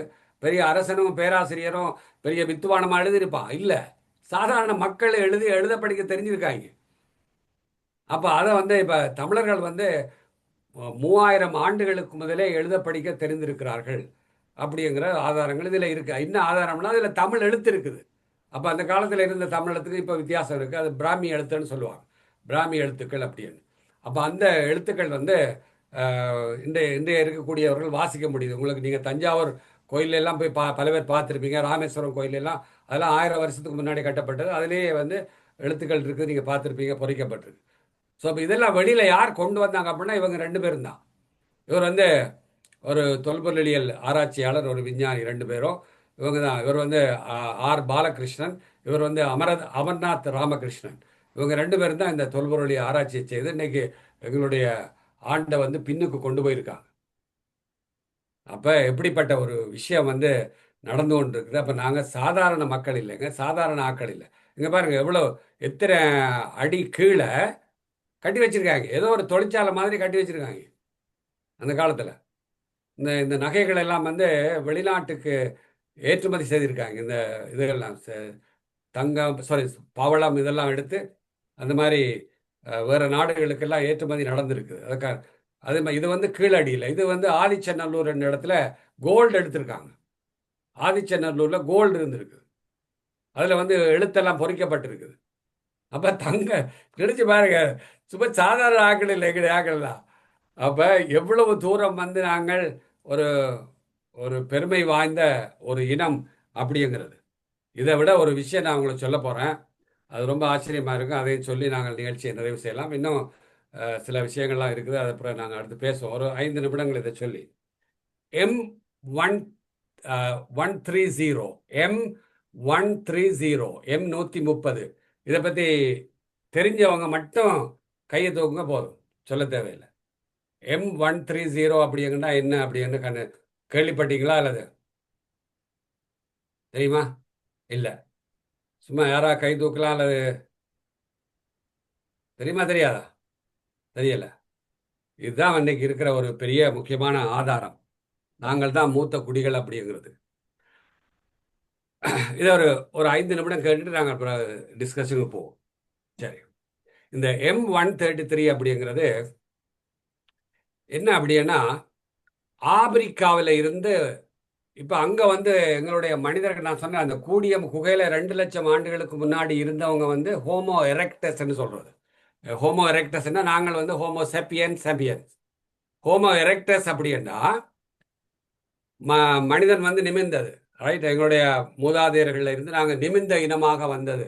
அப்போ அந்த மனிதர்கள் அங்கே வாழ்ந்திருக்காங்க. ஆனால் இன்றைய மனிதர்கள், இப்போ ஹோமோ செப்பியன்ஸ் என்ற மனிதர்கள் என்ன சொல்கிறாங்கன்னா, விஞ்ஞான ஆய்வுகளில் ஆப்பிரிக்காவில் இருந்து கிட்டத்தட்ட 2 லட்சம் ஆண்டுகளுக்கு முதல் புறப்பட்டு ஒவ்வொரு நாடுகளாக போய் 1 லட்சம் ஆண்டுகள் ஆச்சான். கிட்டத்தட்ட தமிழகத்துக்கு வந்து சேரும்போது அவங்கெல்லாம் 1 லட்சம் ஆண்டுகளுக்கு மேலாகி விட்டது அப்படின்னு சொல்றாங்க.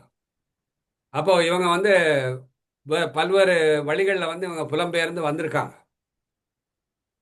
இதை வந்து விஞ்ஞானபூர்வமா ஒருத்தர் ஆய்வு பண்றதுக்காக ஹார்வர்ட் பல்கலைக்கழகத்தை சேர்ந்த ஒரு ஒரு விஞ்ஞானி வர்றாரு. ஹார்வர்ட் பல்கலைக்கழகத்தில் அவருடைய பேர் வந்து ஸ்பென்சர் வெல்ஸ் அப்படிங்கிறவர் வந்து வர்றாரு. இவர் எங்க போறாருன்னா உலகம் முழுக்க பயணமாகிறாரு. அது அமெரிக்க அரசாங்கம் வந்து ஒரு பெரிய ஃபண்டை கொடுத்து இவர் பல வெவ்வேறு நாடுகளில் இருக்கிற பல்கலைக்கழகங்களோட அந்த ஆர்கியாலஜி, அந்த ஜெனட்டிக் ஜீனாலஜி டிபார்ட்மெண்ட்டுகளோட தொடர்பு வச்சு உலகம் முழுக்க 1 லட்சம் பேரை தெரிவு செய்கிறார். உலகம் முழுக்க ஆப்பிரிக்காவுக்கு போறாரு, இங்கிலாந்துக்கு வர்றாரு, அரபுக்கு போறாரு, இந்தியாவுக்கு போறாரு, இலங்கைக்கு வர்றாரு.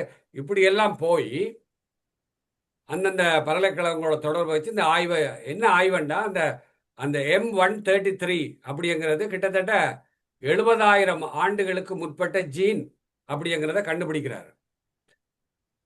இந்த M130 70,000 ஆண்டுகளுக்கு முற்பட்ட ஜீன் அப்படிங்கிறா ஆப்பிரிக்காவில் இருந்த பழங்குடியினருடைய அந்த மரபணுக்களுடைய அந்த நம்பர் தான் அந்த M130.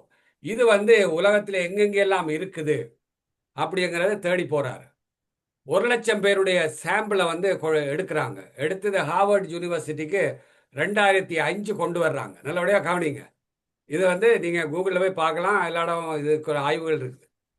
ப்ரொஃபஸர் ஸ்பென்சர் வில்ஸ் அப்படின்னு அடிச்சிங்கன்னா வரும். இவர் ஆய்வு செய்கிறார். இதில் 1 லட்சம் இந்த கொண்டு வந்து இது பண்ணாங்கல்ல, இதில் 10 வருஷமாக இதை ரிசர்ச் பண்ணுறாங்க. ஏன்னா 1 லட்சம் ஜீனை எடுத்து திரும்ப திரும்ப டெஸ்ட் பண்ணணும் இல்லை.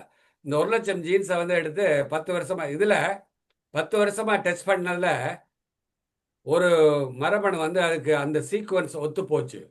அதை வந்து M130 ஐடென்டிஃபை பண்ணுறாரு. இது எங்கே இருந்ததுன்னா, ஒன்று ஆஸ்திரேலியாவில் இருந்திருக்குது, இன்னொரு இது வந்து மதுரையில் உசிலம்பட்டி என்ற இடத்துல இருந்திருக்குது. இந்த சாம்பிள் எப்போ எடுத்தாங்கன்னா 2005. சாம்பிள் எடுத்த ஆளுடைய பேர் பல பேரில் எடுத்தாங்க. ஆனால் அதில் பொருத்தமாக வந்தது வந்து மிக பொருத்தமாக வந்தது யாருடைய சாம்பிள்னா விருமாண்டி தேவர் அப்படிங்கிற ஒரு மாணவன், மதுரை காமராஜர் பல்கலைக்கழகத்தில் படித்து கொண்டு இருந்த மாணவன். இவர் யாரோட தொடர்பு வச்சிருக்கிறாருடா, இந்த பேராசிரியர் ப்ரொஃபஸர் வில்சன், ஸ்பென்சர் வில்ஸ் வந்து காமராஜர் யூனிவர்சிட்டியில் இருக்கிற archaeology genetic department, genealogy genetic டிபார்ட்மெண்ட்டோட தொடர்பு ஏற்படுத்தி அந்த ஆய்வை செய்கிறாரு. அப்போ அங்கே கொஞ்சம் பேர், ஒரு 100 பேருடைய சாம்பிள் எடுக்கிறார். அந்த 100 பேருடைய சாம்பிளில் வந்து இவருடைய சாம்பிள் வந்து மிக பொருத்தமாக இருக்குது அப்படிங்கிறத 5, 7, 8 வருஷத்துக்கு அப்புறம் அறிவிக்கிறாரு. யாருக்கு அறிவிக்கிறாருன்னா, இந்த பேராசிரியர் பிச்சப்பன், அவர் தான் வந்து காமராஜர் யூனிவர்சிட்டியில் இருக்கிறவர்.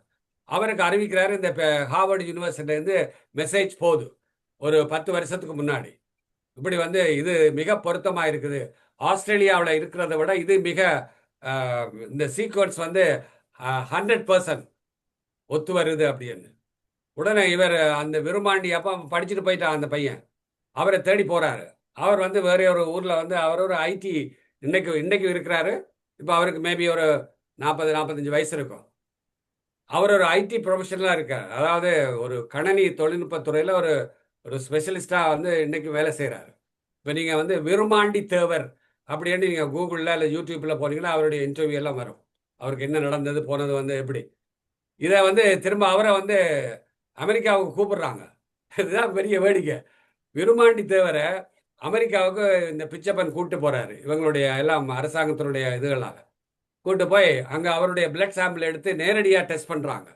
டெஸ்ட் பண்ணி இவன் தான் இன்னைக்கு வந்து உலகத்தில் இருக்கிற மூத்த குடியினுடைய மரபணுவை வைத்திருப்பவன் விருமாண்டி தேவர் என்ற தமிழன் அப்படிங்கிறத வந்து அடிச்சு சொல்றாங்க. எவ்வளவு பெரிய விஷயங்க இது. இன்றைக்கு வாழ்ந்து கொண்டு ஆப்பிரிக்காவில் கிட்டத்தட்ட அதுக்கு ஈக்குவலா ஒரு இனக்குழுமம் இருக்குது. எங்களுக்கு ஈக்குவலா ஒரு இனக்குழுமம் அங்கேயும் இருக்குது. அப்ப இங்க இப்ப லைவா இருக்கிறது ஒன்று ஆப்பிரிக்காவில், சாரி ஆஸ்திரேலியாவில், இன்னொன்று வந்து உசிலம்பட்டி எங்களுடைய தமிழ்நாட்டில். அவன் தமிழ. ஸோ அதுக்கு பிறகு அவருடைய உறவுகள் எல்லாம் டெஸ்ட் பண்ணி பார்த்தா அந்த ஜீன் இருக்குது. விளங்குதா இப்போ உங்களுக்கு? அந்த கன்ஃபார்ம் பண்ணியாச்சு. இப்போ கன்ஃபார்ம் பண்ணி உலகத்தினுடைய மூத்த குடிகள் அதுல தமிழன் ஒருவன். தமிழன் தான் இப்ப இருக்கிற விஞ்ஞான சாம்பிளின் படி, ஜெனட்டிக் சாம்பிளின் படி 100% வந்து நாங்க தான் மூத்த. எவ்வளவு மூத்த குடின்னா 70,000 ஆண்டு. நினைச்சு பாருங்க, 70,000 ஆண்டு அந்த ஜீனை வச்சு உங்களுக்கு தெரியும், கணக்கிட முடியும். இங்க இருக்கிற மருத்துவர்களுக்கு தெரியும், இல்லை மற்றவர்களுக்கு தெரியும். ஸோ 70,000 ஆண்டு ஜீனை வைத்திருப்பவன், மரபணுவை வைத்துக் கொண்டிருப்பவன் இன்னும் வாழ்ந்து கொண்டிருக்கிறான். அவன் தமிழன் என்று கூறி அவ்வளவு ஒரு அற்புத விஷயம். ஏன் நாங்க வந்து இன்னும் அடிமையா இருக்கணும், அகதியா இருக்கணுங்க? இதுதான் வந்து எங்களுடைய அடையாளம். இதை பத்தி நாங்க தொடர்ந்து நீங்க ஏதாவது கேள்வி கேட்டீங்கன்னா அதை பேசுவோம். நன்றி, வணக்கம். நன்றி ஐயா. அருமையான பேச்சு, தமிழ் மரபு. உண்மையாகவே நாங்க எதிர்பாராத நல்ல விஷயங்களை அழகாக நீங்க இந்த தளத்துல இன்று தொகுத்து தந்திருக்கிறீங்க. அதுக்காக நாங்க முதல்ல உங்களுக்கு எங்களுடைய நன்றியை தெரிவிக்கும் முகமாக 30 வினாடிகள் கைகளை தட்டி மகிழ்ச்சியை தெரிவிப்போம்.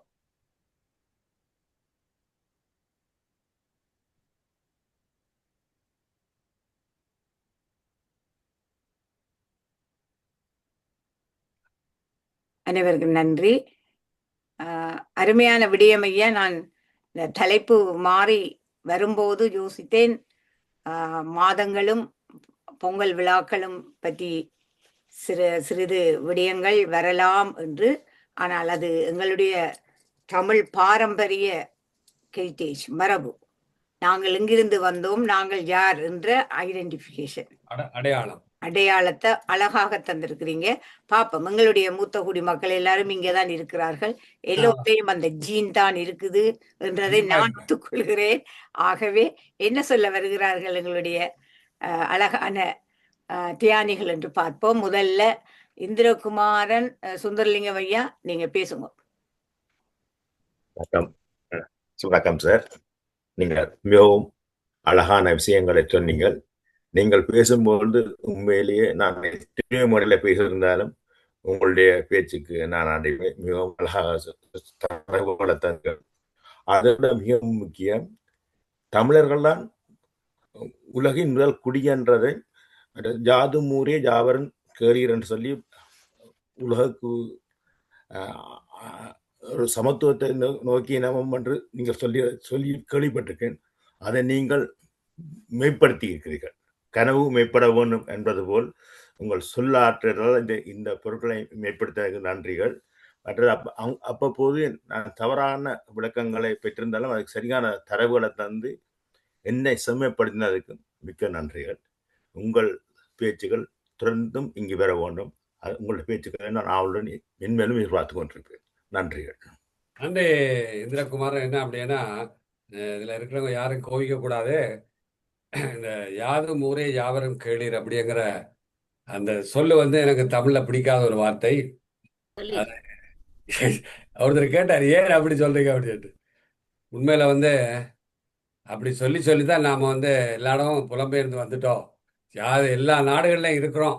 எல்லா உலகத்தினுடைய அத்தனை நாடுகள்லையும் சின்ன சின்ன தீவுகள்லையும் வந்து தமிழன் இருக்கிறான். ஆனா தமிழருக்குன்னு ஒரு நாடு இருக்கு. எல்லா நாடுகளும் தமிழர் இருக்கிறார்கள்.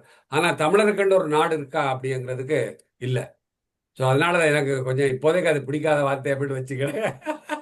யாது ஊரே யாவரும் கேள்வின்னு சொல்லாதீங்க இனிமே. நன்றி நன்றி நன்றி ஐயா, உங்களுக்கு நன்றி. அடுத்து கை போட்டு கொண்டு. ஓகே, ஜேம்ஸ் அலிஸ்டன் ஐயா, நீங்க பேசுங்க. அதை முடிய வரதாமா உங்களுக்கு நான் தரேன். அன்மியூட் பண்ணுங்க ஐயா. ஜேம்ஸ் ஐயா, அன்மியூட் பண்ணுங்க. பேசுங்க. எல்லோருக்கும் நிறைந்த வணக்கம். அழகான உரை போல் ஜோசப் ஐயா. அதாவது நீங்கள் பேசிய அத்தனை விடயங்களும் நான் பெற்றிருக்கிறேன், கேட்டிருக்கிறேன். இன்னும் ஒரு விடயம் இருக்கிறது. விவிலியத்திலே ஊர் என்ற இடம் இருக்கிறது. இந்த ஊர் என்ற இடம், அதாவது தமிழ் மக்கள் எங்கிருந்து தமிழருடைய அடிப்படை நாகரிகத்தை கேட்டால் சுமேரிய நாகரிகம் என்று சொல்லுவார்கள். ஊர் என்ற இடம் இன்றைக்கும் இந்த ஊர் என்ற பெயரோடு தான் இருக்கிறது. அங்கே செங்கல் கட்டடங்கள் கட்டியதற்கான முன்னைய அடையாளங்களும் இருக்கின்றன. இது உங்களுக்கு தெரிந்ததைத்தான் சொல்லுகின்றேன்.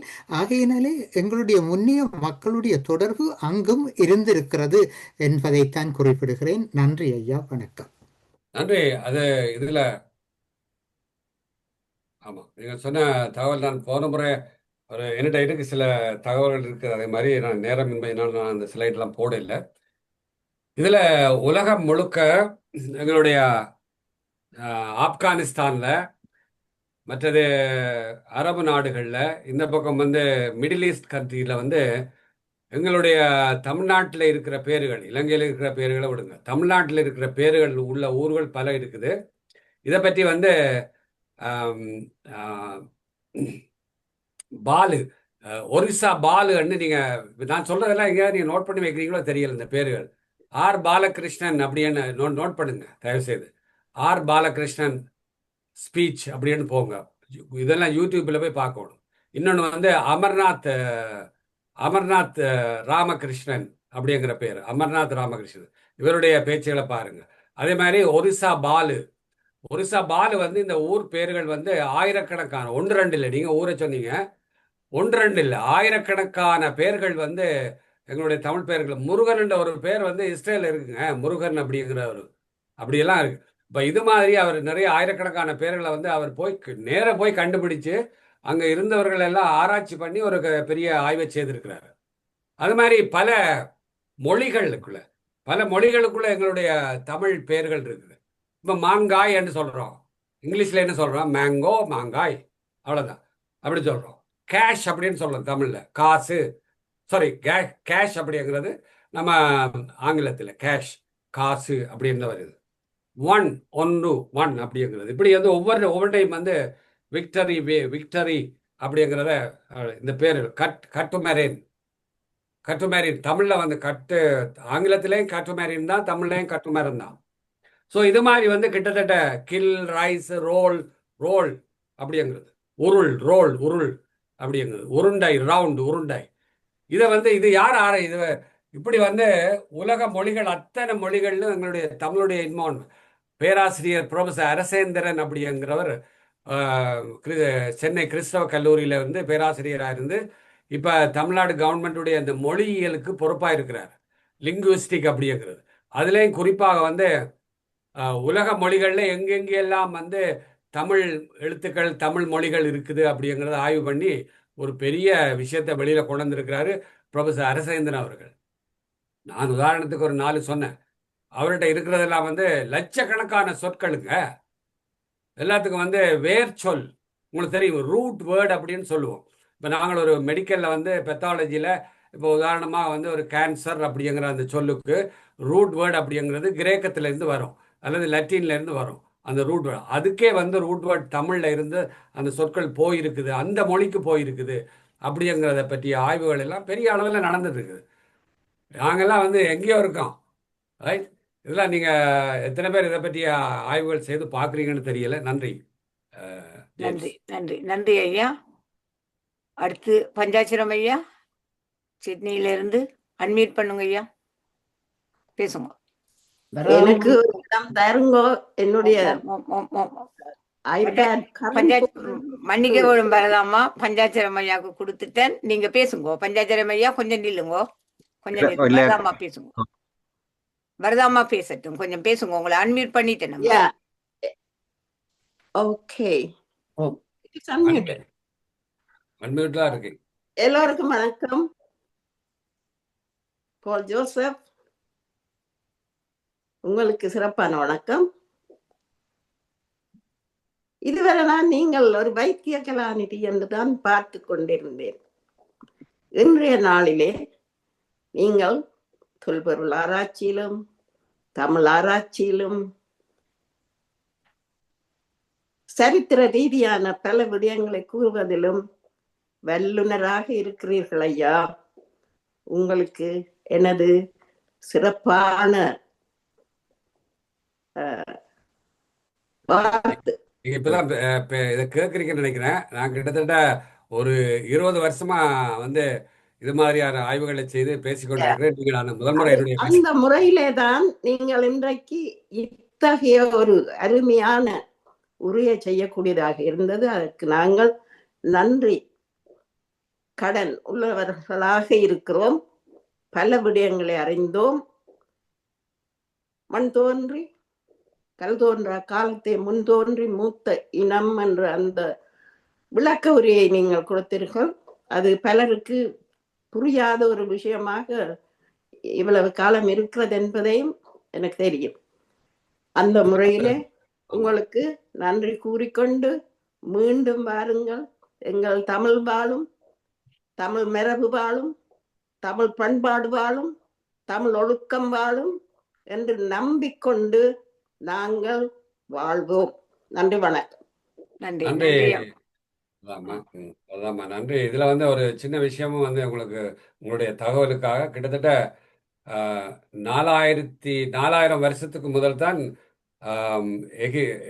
எகிப்திலும் துருக்கியிலும் இருந்து இரும்பு கண்டுபிடிக்கப்பட்டதுங்கிறது வரலாற்றில் இருக்குது. வரலாற்றுனா ஏற்கனவே ரெக்கார்டில் இருக்குது. ஆனால் சிவகலை என்ற தமிழ்நாட்டில் சிவகலை என்ற இடமும் அத்திரப்பாக்கம் என்ற இடத்திலும் மயிலாடும் பாறை இந்த 3 இடங்களில் எடுத்த இரும்புகளுடைய அகழ்வாய்வில் எடுத்த இரும்புகளை வச்சு பார்க்கும்போது அதை கார்பன் டேட்டிங்கில் வந்து 5000 சொல்லுது. இப்போ பாருங்கிறான். அப்போ இது எப்படி கண்டுபிடிச்சாங்கன்னா அந்த இந்த இடங்களில் இருந்த புதைகுழிகள்னா அவங்களுக்கு தெரியும், கல்லறைகளில் வந்து எடுத்து தோண்டி பார்க்கும்போது அகழ்வாராய்ச்சியில் அந்த விஞ்ஞானிகள் தொல்பொருளி ஆராய்ச்சியாளர்கள் அந்த கற்களை வந்து நேராக வெட்டியிருக்கான். கற்களை வெட்டுறதுக்கு இரும்பால் மட்டும்தான் வெட்ட முடியும். கற்களை வெட்டி கல்லறை கட்டியிருக்கான், கற்களை வெட்டி நடுகள் கட்டியிருக்கான். ஸோ அப்போ இதெல்லாம் அந்த கற்களில் வந்து பேரெல்லாம் செதுக்கி வச்சுருக்காங்க. நடுகல்னு சொல்லுவாங்க பேர்களை. இப்போ நாங்கள் கல்லறைகளில் வைக்கிற மாதிரி அப்போ பேரெல்லாம் செதுக்கி வச்சுருக்காங்க. சேவலுக்கு வந்து ஒரு கல்லறை கட்டியிருக்கான், காளமாட்டுக்கு ஒரு கல்லறை கட்டியிருக்காங்க. ஆதன் அப்படிங்கிற பேர் வந்து நிறைய கல்வெட்டுகளில் எழுதப்பட்டிருக்குது. அவன் யார் அப்படின்னு இன்னைக்கு கண்டுபிடிக்க முடியல, ஆதன் அப்படிங்கிற விஷயம். அப்போ தமிழ்நாட்டில் இன்னைக்கு ஆதன் அப்படிங்கிற பேர் நிறைய பேர் வச்சுருக்காங்க. நம்ம ஆதாமா கூட இருக்கலாம் எழுதல். அப்போ இப்படியாக வந்து கல்வெட்டுக்களில் வந்து கல்லில் எழுதணும் அல்லது கல்லை வெட்டணும் அப்படின்னா இரும்பு இருந்திருக்கணும். ஸோ அதுக்கு பிறகு இரும்புகள் எல்லாம் கண்டுபிடிச்சிருக்காங்க பல இடங்கள். இப்போ 5000 ஆண்டுக்கு முன்னரே தமிழன் வந்து இரும்பை பாவிச்சிருக்கான் அப்படிங்கிறது அதிகாரப்பூர்வமாக முதலமைச்சர் ஸ்டாலின் அவர்களும் மோடி அவர்களும் கடந்த 2 ஆண்டுகளுக்கு முதல் அதை ஒஃபிஷியலாக வந்து வெளியிட்டிருக்காங்க. நன்றி. நன்றி ஐயா. அடுத்து பஞ்சாச்சரம் ஐயா, நீங்க பேசுங்க. எல்லோருக்கும் வணக்கம். இன்று டாக்டர் போல் யோசப் ஐயா அவர்கள் அருமையாக மற்றது ஆராய்ச்சி இந்த தமிழ் ஆராய்ச்சியில் பல வருடங்களாக ஆராய்ச்சி செய்கிறார் என்பதை அறிந்து எனது பாராட்டுகளும் வணக்கமும் தெரிவித்து கொண்டு, ஆஸ்திரேலியாவில் கிட்டத்தட்ட ஒரு 6 மாத காலத்துக்கு முதல்ல கீழடி ஆராய்ச்சி செய்த நிபுணர்கள் இருவரை அழைத்திருந்தார்கள். அவர்கள் எங்களுக்கு இந்த கூட்டங்களில் பேசியிருந்தார்கள், பல விடயங்களை கூறியிருந்தார்கள். ஆனால் அவர்கள் சொன்ன ஒரு குறை என்னென்றால், கவர்மெண்ட் ஃபண்டட்டாத்தான் தாங்கள் போய் ஆராய்ச்சி செய்தார்களாம். ஆனால் தங்களோட ரிப்போர்ட்டை கவர்மெண்ட் இன்னும் அப்ரூவ் பண்ணப்படையில்லைன்னு சொன்னார். இந்தியன் கவர்மெண்டே அப்ரூவ்ட் ஆக இல்லை. அப்போ தமிழ்நாடு கவர்மெண்ட் என்ன செய்கிறார்கள் தவிக்கிறார்கள் என்று கூறினார்கள். மற்றது அடுத்தது நீங்கள் அருமையானது இந்த ஓல்டு ஜீனை பற்றி 130 ஜீனை பற்றி நாங்கள் மூத்த குடி என்றதை நிரூபிக்கிறீர்கள். அதை உலகம் எங்களை ஒரு அளவு ஏற்றுக்கொள்ளுகிறது. வேர்ல்டு யுனெஸ்கோ அவைவியல் எல்லாம் எங்களை ஏற்றுக்கிறார்கள். ஆனால் தமிழர் இருக்கிற இந்தியாவில் இந்தியன் கவர்மெண்ட்டும் ஏற்கவில்லை, ஸ்ரீலங்காவில் இருக்கிற தமிழர் இருக்கிற சிங்கள கவர்மெண்ட்டும் ஏற்கிறதா இல்லை. அவைகளும் நாங்கள் 48% இருந்த நாங்களே குறைச்சு 10% ஆகி போட்டாங்க. தமிழர் 48% இலங்கையில் இருந்திருக்கணும் என்றதற்கு 48ஆம் ஆண்டுல இருந்ததை எல்லாரும் நிரூபிக்கிறார்கள் என்று கூறி எங்கட நிலைமை இப்படி இருக்குது என்றதை கூறி விடைபெறுகிறேன். நன்றி ஐயா. நன்றி, வணக்கம். நன்றி அப்ப அந்த நன்றி நேரத்துல நான் சொன்னேன், அந்த 1964 ஒரு விஷயம் சொன்னேன் உங்களுக்கு. அந்த நேரத்துல யாழ்ப்பாணத்துல வந்து கிட்டத்தட்ட 20 லட்சம் பேர் யாழ்ப்பாண தமிழர்கள், அதாவது யாழ்ப்பாண தமிழர்கள் சொல்லக்கூடாது, வடகிழக்கு மாகாணங்கள்ல இருந்த தமிழர்கள் 20 லட்சம் பேர், அந்த பக்கம் வந்து 10 லட்சம் பேர் இருந்தாங்க. அப்ப இந்த 30 லட்சம் பேரும் அங்கேயே இருந்திருந்தா இன்றைக்கு வந்து கோடி ஆயிருக்கும். அதாவது சிங்கள மக்களை விட அதிகமா வந்து எங்களுடைய கிட்டத்தட்ட ஈக்குவலா எங்களுடைய வந்திருக்கும். அப்ப அதான் பிளான் பண்ணி பண்றது. இது திட்டமிட்ட இனவழிப்புங்க. இதை சொன்னா வந்து இவன் பெரிய தீவிரவாதி என்றாங்க. அப்ப திட்டமிட்ட இனவழிப்பு அப்பவே தொடங்கி இன்ன வரைக்கும் செய்துட்டு இருக்காங்க. அதான் நான் கவனிக்கணும். ஓகே, நன்றி நன்றி நன்றி ஐயா. ஐயா. இந்த கீழடி அப்ரூவலை பற்றி கேள்விப்பட்டீங்களோ? இந்த கீழடி ரிப்போர்ட்டின் அப்ரூவலை பற்றி. ஆமா, கீழடி ரிப்போர்ட்டருடைய அப்ரூவல் வந்து வெளிநாடுகளில் இருக்கிற அந்த கார்பன் டேட்டிக் இவங்க எல்லாமே வந்து சர்டிஃபை பண்ணிட்டாங்க. ஆனா இந்திய அரசாங்கம் என்ன, உங்களுக்கு தெரிந்தானே, இந்திய அரசாங்கம் என்னன்னா அங்க அது நாங்கள் சில விஷயங்களை சொல்லலாது. அங்க பிராமணர்களுடைய அதிகாரம் அதிகம், அதை ஒவ்வொன்றா சொல்லுவாங்க. பிராமணர்களுடைய அதிகாரம் வந்து அது மேலோக்கி இருக்கிறதுனால அவர்கள் சமஸ்கிருதம் தான் அப்படின்ற மாதிரி அதை வந்து போடுறாங்க. அது வெளியில வந்துடும், வேற ஒன்றும் செய்யலாம். யுனெஸ்கோ சொன்னா அவை ஏற்றுக்கொள்ளத்தானே வேணும். நன்றி நன்றி. ஓகே, நன்றி ஐயா. அடுத்து ஆனந்தி பாலதாசன் அம்மா கனடாவில இருந்து பேசுங்க. உங்களுக்கு இனிய வணக்கம். டாக்டர் போல் யோசப், நீங்கள் டாக்டர் இல்லை, மிச்சம் என்ன இது ஃபோட்டோகிராஃபி செய்கிற நீங்கள், கவிதை எழுதுகிற நீங்கள், இப்போ தொல்பொருள் ஆராய்ச்சியிலேயும் தமிழர்களை பற்றி இது பண்ணீங்க. உண்மையில மிகவும் அருமையாக இருந்த கேட்டுக்கொண்டிருக்க. நானும் இந்த சில நோட்ஸ்ல எல்லாம் எழுதி நீங்கள் சொல்ல எல்லாம் போய் கூகுளில் பார்த்தேன். அது ஒரு நாங்கள் இதுக்கு என்ன முடிவில்லாமல் ஆராய்ச்சிக்கு தான் போகணும். உண்மையில அருமையான பேச்சு உங்களோட, உண்மையில நல்ல இதாக இருந்தது. நாங்கள் இன்னும் போய் கூகுள் பண்ணி, ஆனால் நீங்கள் தொடர்ந்தும் வந்து இதை பற்றி கதைங்கோ. இந்த மந்த்துக்கு கதைக்கு வேணுமெண்டு இல்லை, நீங்கள் இதெல்லாம் இடக்கடை வந்து இந்த தமிழ் இதுகளை பற்றி எங்களோட தமிழ் மரபணுக்கள் என்ன அந்த M130 என்ன அது 70,000க்கு முதல்ல என்ன M130 ஆமா 70,000 ஆண்டுக்கு முதல். 70,000. நேற்று இந்த விஷயத்தை வந்து நான் நேற்று சர்ச்சில் வந்து எனக்கு ஒரு நாங்கள் பொங்கல் விழா கொண்டாடினாங்க எங்களுடைய சர்ச், கத்தோலிக் சர்ச்சில். அப்போ ஃபாதர் வந்து இதை பற்றி நீங்கள் ஒரு 20 நிமிஷம் பேசுங்க அப்படின்னு சொல்லி எனக்கு அனுமதி கொடுத்தாரு. அந்த மாணவர்கள் வந்து உண்மையில் அவங்க எழும்பி நின்று அவங்க கைதட்டினதும் அதாவது என்ன சொல்றது, ரொம்ப ஆச்சரியமா இருந்தது. எல்லாரும் அதை ரொம்ப ஆச்சரியமா பார்த்தாங்க. இவ்வளவு விஷயங்கள் வந்து தமிழர். அப்போ இப்போ நாங்கள் இதை சொல்லலைன்னா அவங்களுக்கு தெரியாது. அதான் ஒரு சிக்கல். நாங்கள் இதை சொல்றது, நாங்கள் அதை முதல்ல நாங்கள் தெரிஞ்சுக்க விரும்புறதில்லை, தெரிஞ்ச விரும்பினாலும் பிள்ளைகளுக்கு சொல்றதில்லை. அப்போ இப்படி ஒரு சிக்கல் இருக்குது எங்களுடைய இனத்தில். என்ன சாபக்கேடுன்னு தெரியல. அருமையான பேச்சு. நீங்கள் எப்படி என்ன கேள்விப்பட்டா உண்மையில ஒரு இடக்கடை வந்து இப்படி இந்த ஆராய்ச்சியை செய்து போட்டு வந்து கதையுங்க. உண்மையில் எங்களுக்கு தெரிஞ்சிருக்க வேணும். தெரிஞ்சால் தான் நாங்களும் பிள்ளைகளுக்கு சொல்லலாம் என்ன, பிள்ளைகளுக்கும் மாணவர்களுக்கும் அப்படி சொல்லலாம் என்ன. மிகவும் அருமையாக இருந்தது. நன்றி நன்றி நன்றி ஆனந்தி அம்மா. அடுத்து சேகரையா, நீங்க அன்மியூட் பண்ணிட்டு பேசுங்க. நன்றி சந்தர்ப்பம் தந்ததுக்கு. டாக்டர் போல் ஜோசப் ஐயா, திறமையான பேச்சு. நான் சுருக்கமாக முடிக்கிற நேரம் போனபடியா எனக்கு எல்லாம் கேட்டு தமிழ் குடி மூத்த குடி, தமிழ் மொழி மூத்த மொழி என்ற நல்ல ஒரு ஆராய்ச்சி செய்து பேசுறீங்க. நன்றி. விஷயங்கள் தெரிஞ்சு கொண்ட முக்கியமாக எனக்கு பிடித்த விஷயம் என்னென்னா, எங்களை எதிர்கால சந்ததிக்கு இது கடத்தப்படும். சந்ததி போக போக இது போய்கொண்டே இருக்கும். அதான் என்ற ஆதங்கம். நன்றி ஐயா. நன்றி ஐயா. நன்றி நன்றி சார் ஐயா. அடுத்து டாக்டர் ஜெகநாதன் ஐயா. அது எப்படி யூதர்கள் இன்ன வரைக்கும் அதை செய்து கொண்டிருக்கிறார்களோ, அது தங்களுடைய மதம் சார்ந்திருந்தாலும் தங்களுடைய இனம் சார்ந்த இதை வந்து விடாமல் அந்த 40 நாளும் தங்களுடைய வரலாற்றை முழுமையாக, நீங்கள் எந்த யூத ஒரு 10 வயசு பிள்ளையிலிருந்து பெரியாள்ல இருந்து அவருடைய வரலாறு முழுக்க தெரியும். அந்த வரலாறை படிக்கிறதே அவங்களுக்கு அது 40 நாள் வந்து ஒரு கம்பல்சரி. அது நீங்கள் வேறு வழியில் படித்து தான் ஆகணும், எழுதித்தான் ஆகணும். அப்படிதான் வச்சுருக்காங்க. நன்றி. டாக்டர் ஜெகநாதன் ஐயா பேசுங்க. நன்றி.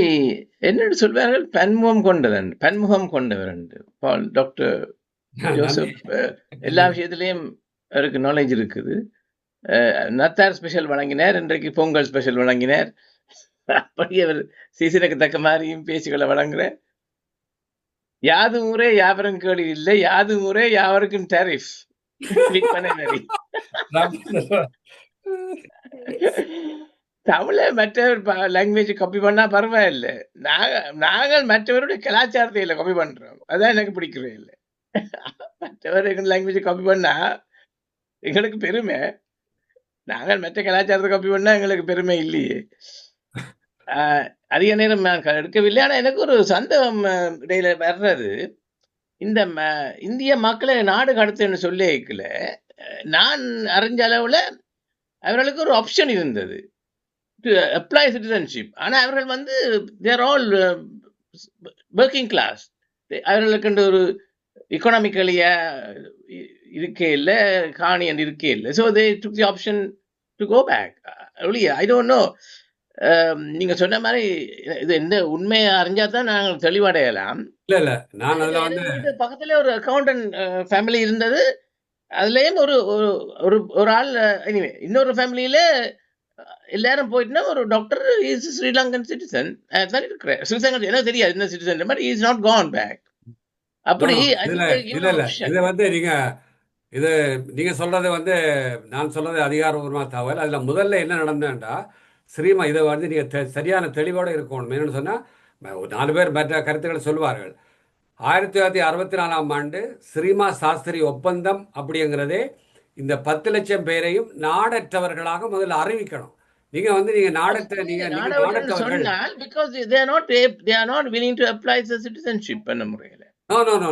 நாடற்றவர்கள் அறிவிச்ச பிறகு நீங்க வந்து அவங்களுக்கு சிட்டிசன் கொடுத்தா என்ன, அவனை வெளியில அனுப்பினா என்ன, எப்படி நீங்க வெளியில அனுப்பித்தான் ஆகணும். அது வந்து பை ஃபோர்ஸா தான். ஏன்னா நான் அந்த டைம்ல அந்த 64ல இல்ல. if you don't become a citizen you are நாடற்றவர் தானே. அது இல்ல நாடற்றவர்கள்னா நீங்க போய் தான் ஆகணும், வேற வழி இல்ல. ஆப்ஷனுங்க அங்க ஆப்ஷன் இல்ல. அதுக்காண்டி இல்ல, நாங்கள் உண்மையை அறிஞ்சாதான் இந்த எப்படி நீங்க வந்து 300 வருஷமா இருந்தவனை நீங்க எப்படி நாடற்றவர்கள் அறிவிக்க முடியும்? முதல்ல அதே தப்பல்ல. இல்ல, அவங்களோட டெட்லைன் கொடுத்து நீங்கள் apply பண்ணாட்டி then you will become automatically stateless. அவங்களுக்கு வந்து அந்த நேரத்துல ஓட்டிங் ரைட்ஸ்ல இருந்து எதுவுமே கிடையாது. அவங்க அது ஒரு பெரிய வரலாறுங்க. அது ரொம்ப ஒரு ஓட்டிங் ரைட்ஸ் பெண்களுக்கே கொடுக்க இல்லையா? Voting rights is different matter. பெண்களுக்கே கொடுக்காம இருந்தார்கள். அப்ப அது இன்னொரு விஷயம். எனிவே இதை நாங்கள் ஆகி பண்றது பிரயோசனம் இல்லை. நான் என்னதான் எங்களோட வீட்டு பக்கத்துல இருந்த ஃபேமிலியையும் பார்த்தேன், நான் 2 ஃபேமிலிஸ்லையும். அது ஒரு ஆள் வந்து ஒளிச்சு இருக்கைக்குள்ள ஒர்க்ல யாரோ கம்ப்ளைண்ட் பண்ணி விட்டாங்க. So he had to go, அடுத்த நாளே he had to go. அவர் ஒரு அக்கௌண்டன்டாக இருந்தவரோ இன்னும், but he didn't have a own house. Anyway, நன்றி ஐயா. எல்லா ஆதாரங்கள் மத்திய நீங்க அந்த டைம்ல போய் நீங்க சர்ச் பண்ணி பாருங்க. அதுல மற்றவங்களும் பார்க்கலாம். டாக்டர் சொன்ன மாதிரி பார்க்கறதுல வந்து பாத்தீங்கன்னா அது வந்து ஒரு நாடு கடத்தல் தான். நாடு கடத்தல்னா ஏத்தி உங்களுக்கு இங்க சிட்டிசன் இல்லை, நீங்க போகலாம் அப்படிங்கிறது. அது அந்த அடிப்படையில் தான். ஏன்னா அவங்க யாரும் அவங்கள போக விரும்ப. ஏன்னா இன்னைக்கு நீங்கள் வந்து அங்கே தாயகம் திரும்பியோர் அப்படிங்கிறது, நான் இந்தியாவில் கிட்டத்தட்ட 30 வருஷம் இருந்ததுனால எனக்கு அந்த ஸ்டோரியெல்லாம் தெரியும். நான் தாயகம் திரும்பியோர் அப்படிங்கிறது போய் மண்டபம் முகாமில் இத்தனை லட்சம் பேர் வந்து வேறு வேறு இடங்களில் வந்து அந்தமான் தீவிலையும் மண்டபம் முகாமிலையும் வேறு வேறு லட்சத்தீவுகள்லையும் கொண்டு இவங்களை குடியேற்றினாங்க. கவனிப்பாரட்டு இருந்தார்களாம். அவங்க இங்கே நல்லா தான் இருந்தாங்க. தோட்டத்தில் வேலை செஞ்சாலும் சின்ன வீடுகளில் லைனில் இருந்தாலும் நல்லா தான் இருந்தாங்க. ஆனால் இதான் அங்கே சிக்கல். அதை விடையா கவனிக்க இன்னைக்கும் வந்து அவர்களுக்கு ஒரு கோட்டா கொடுத்து இது பண்ணாங்களே தவிர, நீ சொன்ன மாதிரி யாரோ சொன்னாங்க அதில் எம்ஜிஆர் அந்த இதில் வந்தவர் தான் எம்ஜிஆர். அப்போ எம்ஜிஆர் வந்து அவர் தனிப்பட்ட முறையில் பெரிய ஆளாக வந்துட்டார். இல்லை, எம்ஜிஆரோட அதுவும் பிள்ளை நினைக்கிறேன். எம்ஜிஆருடைய ஃபாதர் இருந்தபடியா தான் தாயார் couldn't afford to look after, and அவர் அதுக்கு மேலே வழி தாயார் தான் எடுத்து took them family என்று நான் அறிஞ்சினான். I don't know. அது நாங்கள் அதை போய் கொஞ்சம் சர்ச் பண்ணி பார்க்கணும். நன்றி. நான் இடையை மறைக்கிறதுக்கு நன்றி. எங்களுடைய நேரம் தாண்டி விட்டது. இன்னும் கைகள் எல்லாம் நிறைய இருக்கின்றன. எல்லோரும் உங்களுடைய அருமையான கருத்துக்களை சுருக்கமாக சொல்லவும். நாங்கள் போல் ஐயாவிடம் இன்னொரு தடவை கேட்கலாம், இந்த விஷயம் சம்பந்தமா அவர் வந்து பேசுவார் நிறைய விஷயங்களை. ஆகவே இன்னொரு தடவை நாங்கள் இது சம்பந்தமா பேசலாம். இப்போது நான் சுயந்திர அம்மாவை அன்மியூட் பண்றேன். வாங்கம்மா, உங்களுக்குரிய எல்லா வேலைகளையும் முடிக்கவும். அனைவருக்கும் வணக்கம். இன்று போல் ஜோசப் ஐயா உங்கள் தமிழ் மரபு பற்றி கேட்டு நான் மிகவும் அதிர்ச்சி அடைந்தேன். என்ன உங்களுக்கு இவ்வளவு தெரிஞ்சிருக்கிறதே என்றதை கேட்டது எனக்கு மிக அதிர்ச்சியாக இருந்தது. நான் இவ்வளவு நாளும் இங்கு வரும்போது நீங்கள் எப்போதும் வைத்தியத்துறையைத்தான் கூட கதைக்கிற நீங்கள் இன்று வந்து கூறினது. மற்றது இப்ப யார் அந்த மலையக தமிழரை பற்றி கூறிக்க எனக்கு, நான் மலையகத்தில் தான் வளர்ந்த, நான் சிறு வயதிலிருந்து வளர்ந்த நான். அந்த நீங்க சொன்னது போல அந்த ஒப்பந்தத்தின் போது 10 லட்சம் பேருக்கு என்ன வாக்குரிமை அங்கு இருக்க கொடுக்கவில்லை. அதனால் எங்கள வீட்டில் வேலை செய்த 2-3 குடும்பங்களே தாங்களாகவே இங்கே இருந்த என்ன பிரயோசனம் என்று போய்விட்டார்கள். அப்படியான நிலைதான் அப்போது இருந்தது. அது எனக்கு நன்றாக தெரியும். நான் அந்த இடத்தில் இருந்தபடியால் கூறுகிறேன், இது அப்போது நடந்த ஒன்று. மற்றது இந்த நீங்க சொன்ன இப்ப எல்லா இதுகளும் என்ன 2000 ஆண்டுகளுக்கு முதலே எழுத்து வடிவில் வளர்ந்த தொன்மையான தமிழ் தொன்மையான மொழி தமிழ் என்றது. நீங்க இப்போது அந்த தமிழ் மொழி வந்து பல வேறு தாக்கங்களினால மாறுபட்டு வந்தாலும் வளர்ந்து கொண்டுதான் வருகிறது. அதற்கு இங்கு மற்ற நாடுகளில் நடக்கிற இந்த என்ன தமிழ் ஹெரிட்டேஜ் மந்த் இப்ப யூகேலையும் கொண்டாடுகிறார்கள். அப்படி எல்லா நாடுகளிலேயும் இப்போது கொண்டாடப்படுகிறது. அது மிக உன்னதமானது. ஆனால் நீங்கள் சொன்னது போல தமிழருக்கு எல்லா நாடுகளிலும் இருந்தாலும் தமிழருக்கு ஒரு நாடு இல்லை என்பதுதான் வெறும் கவலையாக இருக்கிறது. மிக்க நன்றி ஐயா. மீண்டும் வந்து இப்படியான கருத்துக்களை எங்களுக்கு கூற வேண்டும் என்று விரும்புகிறேன். நான் இந்த தியான தலத்தை பற்றியும் கூறுகிறேன். இத்தியான தலம் தினமும் 3 முறை நடைபெறுகிறது. யூகே நேரம் காலை 9 மணிக்கும் காலை 10 மணிக்கும் மற்றும் இரவு 8 மணிக்கும் நடைபெறும். முதல் அரை மணி நேரம் தியானம், பின் அரை மணி நேரம் பேச்சு அல்லது யோகா பயிற்சி, பாடல்கள் போன்றவை நடைபெற்று பின் நடந்த நிகழ்வை பற்றி கேள்வி பதில் இடம்பெறும். மற்ற நாடுகளில் உள்ளவர்கள் யூகே நேரப்படி இணையுமாறு வேண்டுகிறோம். நாளைய நிகழ்ச்சி நிரல். நாளைய யூகே நேரம் காலை 9 மணிக்கு தியானம், 9:15க்கு சேரோபிக், ஐ யோகா, கிளாப்பிங் தெரப்பி நடைபெறும். 10 மணிக்கு தியானம், 11 மணிக்கு சிட்னியிலிருந்து பஞ்சாட்சரம் ஐயா அகத்தியரும் கலைகளும் பகுதி 3 பற்றி பேச வருகிறார். இரவு 8 மணிக்கு தியானம், 8:30க்கு பூனம் சர்மா யோகா மைண்ட்ஃபுல்னஸ் செஷன் நடைபெறும். மற்ற நாடுகளில் உள்ளவர்கள் யூகே நேரப்படி இணையுமாறு வேண்டிக் கொள்கிறோம். சாட் பாக்ஸ்ல ஒன்றும் இல்லை. யாரோ ஞான யோகராஜா கேட்டிருக்கிறார், doctor Paul you said going to play video. அத்துடன் சாட் பாக்ஸ் முடிவடைகிறது. நன்றி. நன்றி நன்றி அம்மா. நாங்கள் நேரம் கருதி கைகளை மட்டும்தான் நான் விடக்கூடிய சந்தர்ப்பத்தில் இருக்கிறேன். தயவு செய்து யாரும் கோவித்துக் கொள்ள கூடாது. அடுத்து டாக்டர் சரஸ் சோலோநாதன் அம்மா கைவிட போறேன்னு சொன்னா யாரையும் கைவிட்டுறாதீங்க. கைவிடாமத்தான் கைகளை தான் விட போறேன். எல்லோருக்கும் வணக்கம். ப்ரொஃபசர் பால், நீங்க வளமைப்படி இன்றைக்கு எல்லாம் விவரமாக சொன்னீங்கள்.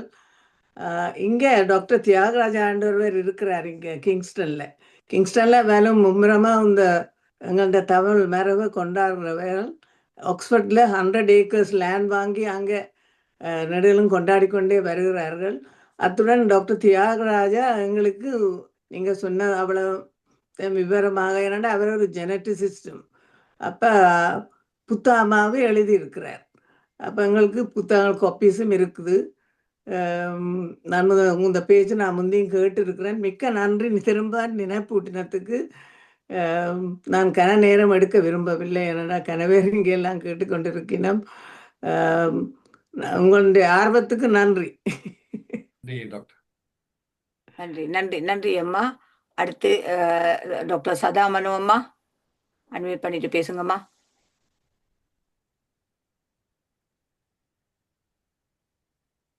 அனைவருக்கும் வணக்கம். நேரத்தை கருத்தில் கொண்டு வெறும் சுருக்கமாக தான் கூற போறேன். அருமையான பேச்சு, வழக்கம் போல பல விடயங்கள் என்று உங்களிடமிருந்து அறியக்கூடிய இருந்தது. கவலைக்கிடமான பல செய்திகளையும் உங்களிடமிருந்து என்று கேட்டுக்கொண்டோம். இதுல இவற்றை நான் கேட்கிற அடுத்த வினா, இவற்றுக்கு தீர்வுதான் என்ன என்ற ஒரு வினாவை வைத்து நீங்க அடுத்த பேச்சுல எங்களுக்கு வந்து இதுகளுக்கு ஏற்ற சில அடுத்த பேச்சுல அதை கொடுங்க ஐயா. இதுக்கு எல்லாம் என்ன தீர்வுன்றது அடுத்த பேச்சுல கொடுங்க. நன்றி நன்றி அம்மா, இவ்வளவு சுருக்கமா நீங்க சொன்னதுக்கு. அடுத்து நிர்மலா ருத்ரகுமாரன் அம்மா அன்மியூட் பண்ணிட்டு பேசுங்கம்மா.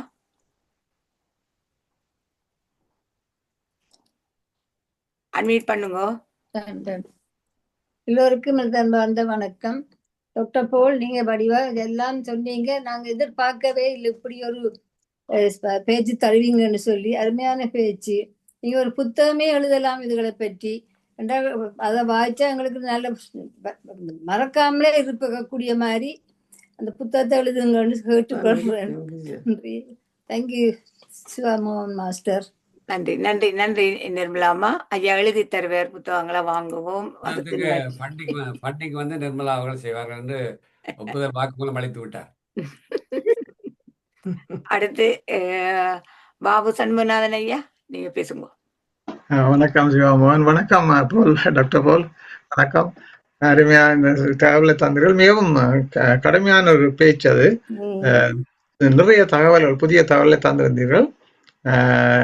எனக்கு மகிழ்ச்சியுடனா துன்பத்துடன் நான் சொல்வது தெரியல. உங்களுடைய தேர்வில் நான் தோற்று விட்டேன். 0 out of 4.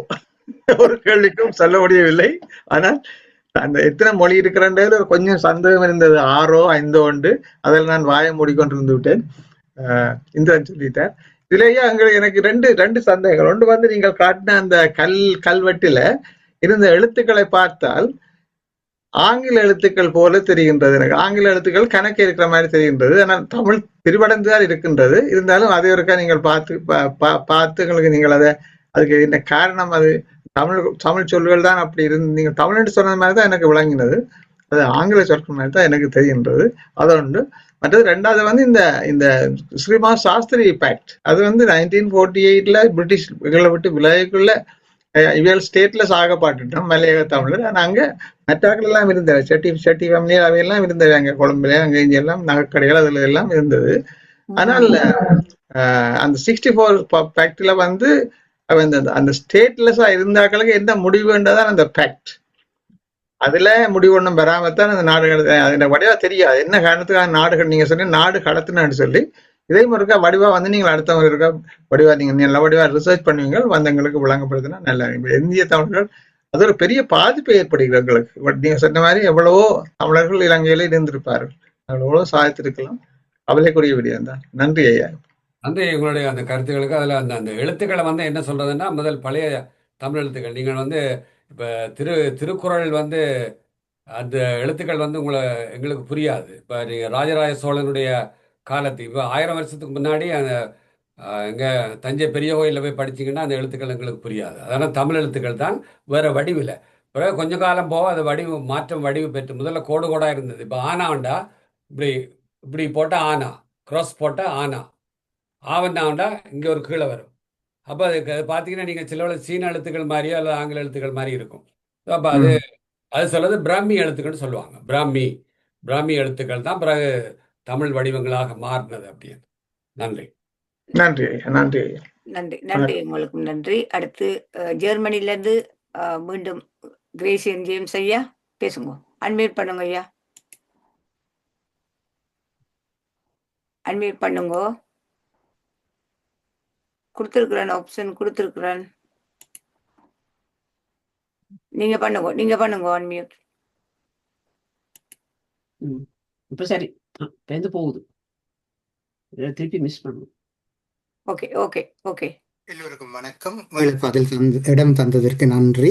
அதாவது எனக்கு இப்போது 75 வயதுக்கு ஆகிவிட்டது. ஆனால் என்ன கருத்து என்றால், இந்த 64ஆம் ஆண்டு நான் பாடசாலை விழும் பொழுது இருந்த நிலை என்னவென்றால், வெட்டுப்புள்ளி நிலை இருந்தது. பாடசாலையை தொடர்ந்து படித்து இதுக்குள்ள போட்டி பிரயோசனம் இல்லை. ஐயா பென்ஷனில் போயிட்டார், இதை விட நான் வேலை தேடலாம் என்ற ஒரு நிலை இருந்தது. சி ஜோன் கிறிஸ்தோஸ்திரம், அதாவது திலகர் 2 பேரும் ஒன்றாத்தான் படிச்சினாங்கள். எல்லாரும் பாடசாலையை விட்டு வெளியேறினோம். ஏனென்றால் வெட்டுப்புள்ளி நிலை இருந்தது. அடுத்தது என்ன விடயம் இருந்தது என்று சொன்னால், 58ஆம் ஆண்டு இந்த கலவரத்தோட என்ன நடந்தது என்று சொன்னால், தென்பகுதியில் வடபகுதியில் உள்ள தமிழ் பாடசாலைகளிலே சிங்களம் கற்பித்தார்கள். ஆனால் சிங்கள பாடசாலைகளிலே தமிழ் கற்பிக்கவில்லை. ஆனால் சொல்லப்பட்டது தமிழர்கள் சிங்களவர் தமிழும் படிக்க வேண்டும் என்று. ஆனால் அப்படி செய்யப்படவில்லை. ஆகினாலேதான் தென்பகுதி ஏராளமானவர்கள் சிங்களவர்கள் ஆகிறதற்குரிய காரணமும் அதுதான். அதே வேளையில் இலங்கையில் எல்லா இடங்களிலும் தமிழ் தான் இருந்தது. நான் அறிந்த அருகிலே தமிழ் இருந்தது. ஆனால் இப்பொழுதுதான் சிங்களம் இருக்கிறது. உண்மையிலே சிங்களம் பரப்பப்பட்டது என்பதைத்தான் குறிப்பிட வந்தேன். நன்றி ஐயா, வணக்கம். நன்றி ஐயா, உங்களுடைய அருமையான கருத்து. அது ஒரு தனி சப்ஜெக்ட். இந்த நாகர்கள் அதை பற்றிய இலங்கையில் இப்போ நாங்கள் எப்படி கீழடி மாதிரி இங்கே அதை பற்றி சொன்னனோ, அதை பற்றிய இன்னொரு வரலாறு எங்களுடைய ஈழத்தமிழர்களுடைய ஒரு தனி வரலாறு இருக்கிறது. அது நாகர்கள், அப்படியே ஜக்கர்கள், நாகர்கள் இதெல்லாம் கேள்விப்பட்டிருப்பீங்க. அதை பற்றி இன்னொரு நாளைக்கு பேசும். ஓகே, நன்றி ஐயா. அடுத்து இந்திரகுமாரன் ஐயா, சுந்தரலிங்கம். சாரி, உங்களோட பேர் நீண்ட பேர் மன்னிச்சு கொள்ளுங்க, பேசுங்க ஐயா. வணக்கம் டாக்டர். நான் உங்களுடைய கேள்வி அறிவை புதுப்பிக்கிறதுக்காகத்தான். இப்போ தமிழ் மொழியில ஐயா தை, வை, மை என்ற எழுத்துக்கள் இருக்குதானே, அந்த எழுத்துக்களே ஆங்கிலத்தில் சொற்களாக இருக்கு. ஈவன் லவ், எல்ஓவி, லவ் கூட தானா டாவன் அடிக்கிற கடைசி எழுத்து லவ். இப்போ எல்லா சொற்களும் தமிழ் எழுத்துக்கள்லேயே தை, மை, டை, நை எல்லாமே தமிழ் எழுத்துக்கள் சொற்களாக இருக்குத்தானே. அப்போ தமிழ் எழுத்தை உள்வாங்கித்தான் ஏனைய மொழிகளும் இருக்கின்றதுக்கு இதுக்கும் ஒரு ஆதாரமாக நாங்கள் எடுத்துக்கொள்ளலாமா? அடுத்த கேள்வி, தமிழர்கள் ஆங்கிலேயர் காலத்தில் கூலி தமிழர்கள் என்று கொண்டு வந்தார்கள் என்று அப்படி ஒரு வரலாறு சொல்லிக்கினேன். ஆனால் தமிழர்களை உலக அளவில் ஒரு பதித்த நாடாக இருக்கிறேன்னு சொன்னால் நான் அறிஞ்ச வரையில சிங்கப்பூர் மட்டும்தான். ஆனால் அப்படித்தான் அங்கே இருக்கிற தமிழ் மக்கள் மற்ற இதிலும் விட மிகவும் செழுமையாகவும் இருக்கிறார்கள்ன்றது என்னுடைய கருத்து. அது சரியா தவறான்றதை அவருக்கா சொல்லுங்க ஐயா. நன்றிகள். இல்லை, தமிழர்கள் அந்த காலத்தில் கூலிக்காக உலகம் முழுவதும், இங்கே இலங்கை மட்டுமில்லை, மலேசியா, ஆஸ்திரேலியா, மற்றது மொரீஷியஸ், ஆப்பிரிக்க நாடுகளுக்கெல்லாம் கூலிக்காக வெள்ளைக்காரர்கள் காலத்தில் அழைச்சி போகப்பட்டவர்கள். ஆனால் அந்தந்த நாடுகளில், எல்லா நாடுகளிலும் அவர்களுக்குரிய அங்கீகாரமும் அவர்களுக்குரிய சட்டபூர்வமான எல்லாமே குடியுரிமைகளும் வழங்கப்பட்டது எல்லா நாடுகளிலுமே, இலங்கையை தவிர. இப்போ உங்களுக்கு வழங்கியிருக்க மாட்டேங்கிறேன் என்ன நடந்தது. இது திட்டமிட்டது தான். இப்போ மலேசியாக்காரன் அப்போ இருந்த சீனர்கள் அங்கே அதிகமாக இருந்தார்கள். அப்போ அவனுங்க விரட்டி இருக்கலாம் இல்லை நம்மளை? இல்லை, விரட்டையில். சிங்கப்பூர்லேயே அதே மாதிரி இருந்தாங்க, விரட்டையில். அதில் அதே போல் மொரிஷியஸ்லேயும் அங்கேயும் கூலிக்காக, மொரிஷியஸில் அப்போ கூலிக்காக இவங்க போய் தான் இவங்களை திரும்ப டெவலப் பண்ணிக்கிட்டாங்க. ஆஸ்திரேலியாவில் ஆப்பிரிக்காவில் தென்னாப்பிரிக்காவில் கருப்பர்களும் வெள்ளைக்காரனும் இருந்தாங்க. அந்த நேரத்தில் தான் தமிழர்களை கூலிக்காக கொண்டு போனாங்க. அப்போ அவங்க 2 பேரும் சேர்ந்து விரட்டி இருக்கலாம் இல்லை, நீங்கள் நாடத்தவர்கள் போங்கன்னு. இல்லை, இங்கே திட்டமிட்டு நடந்த விஷயம். அதுதான் பார்க்க வேண்டிய விஷயம். நன்றி. ஐயா, உங்களுக்கு நன்றி. அனைவருக்கும் நன்றி. நீண்ட நேரம் நாங்கள் ஒரு 15 நிமிஷம் மேலதிகமாக எடுத்து விட்டோம். பரவாயில்லை, நல்ல பிரயோசனமான உங்களுடைய பேச்சையா. திடீரென்று நீங்களும் இந்த தகவலை தந்தது, நாங்களும் சதாமாவோடு நான் பேசின போது சொன்னால் நாங்கள் உடனே போடுவோம், இந்த தலைப்பு நன்றாக இருக்கின்றது என்று. அது உண்மையாகவே எங்களுக்கு தேவையான ஒரு தலைப்பாகவும் இருக்கின்றது, பிரயோசனமானதாகவும் நிறைய விடயங்களை விளங்கிக் கொள்ளக்கூடியதாக இருக்கின்றது. தொடர்ச்சியாக நீங்க இந்த தலைப்பில் நீங்க தொடர்ச்சியாக பேச வேண்டும் என்றால் பகுதி 2 என்று சொல்லி நீங்க பேசலாம். மற்றது உங்களோட தலைப்பும் இருக்கின்றது. அந்த தலைப்பு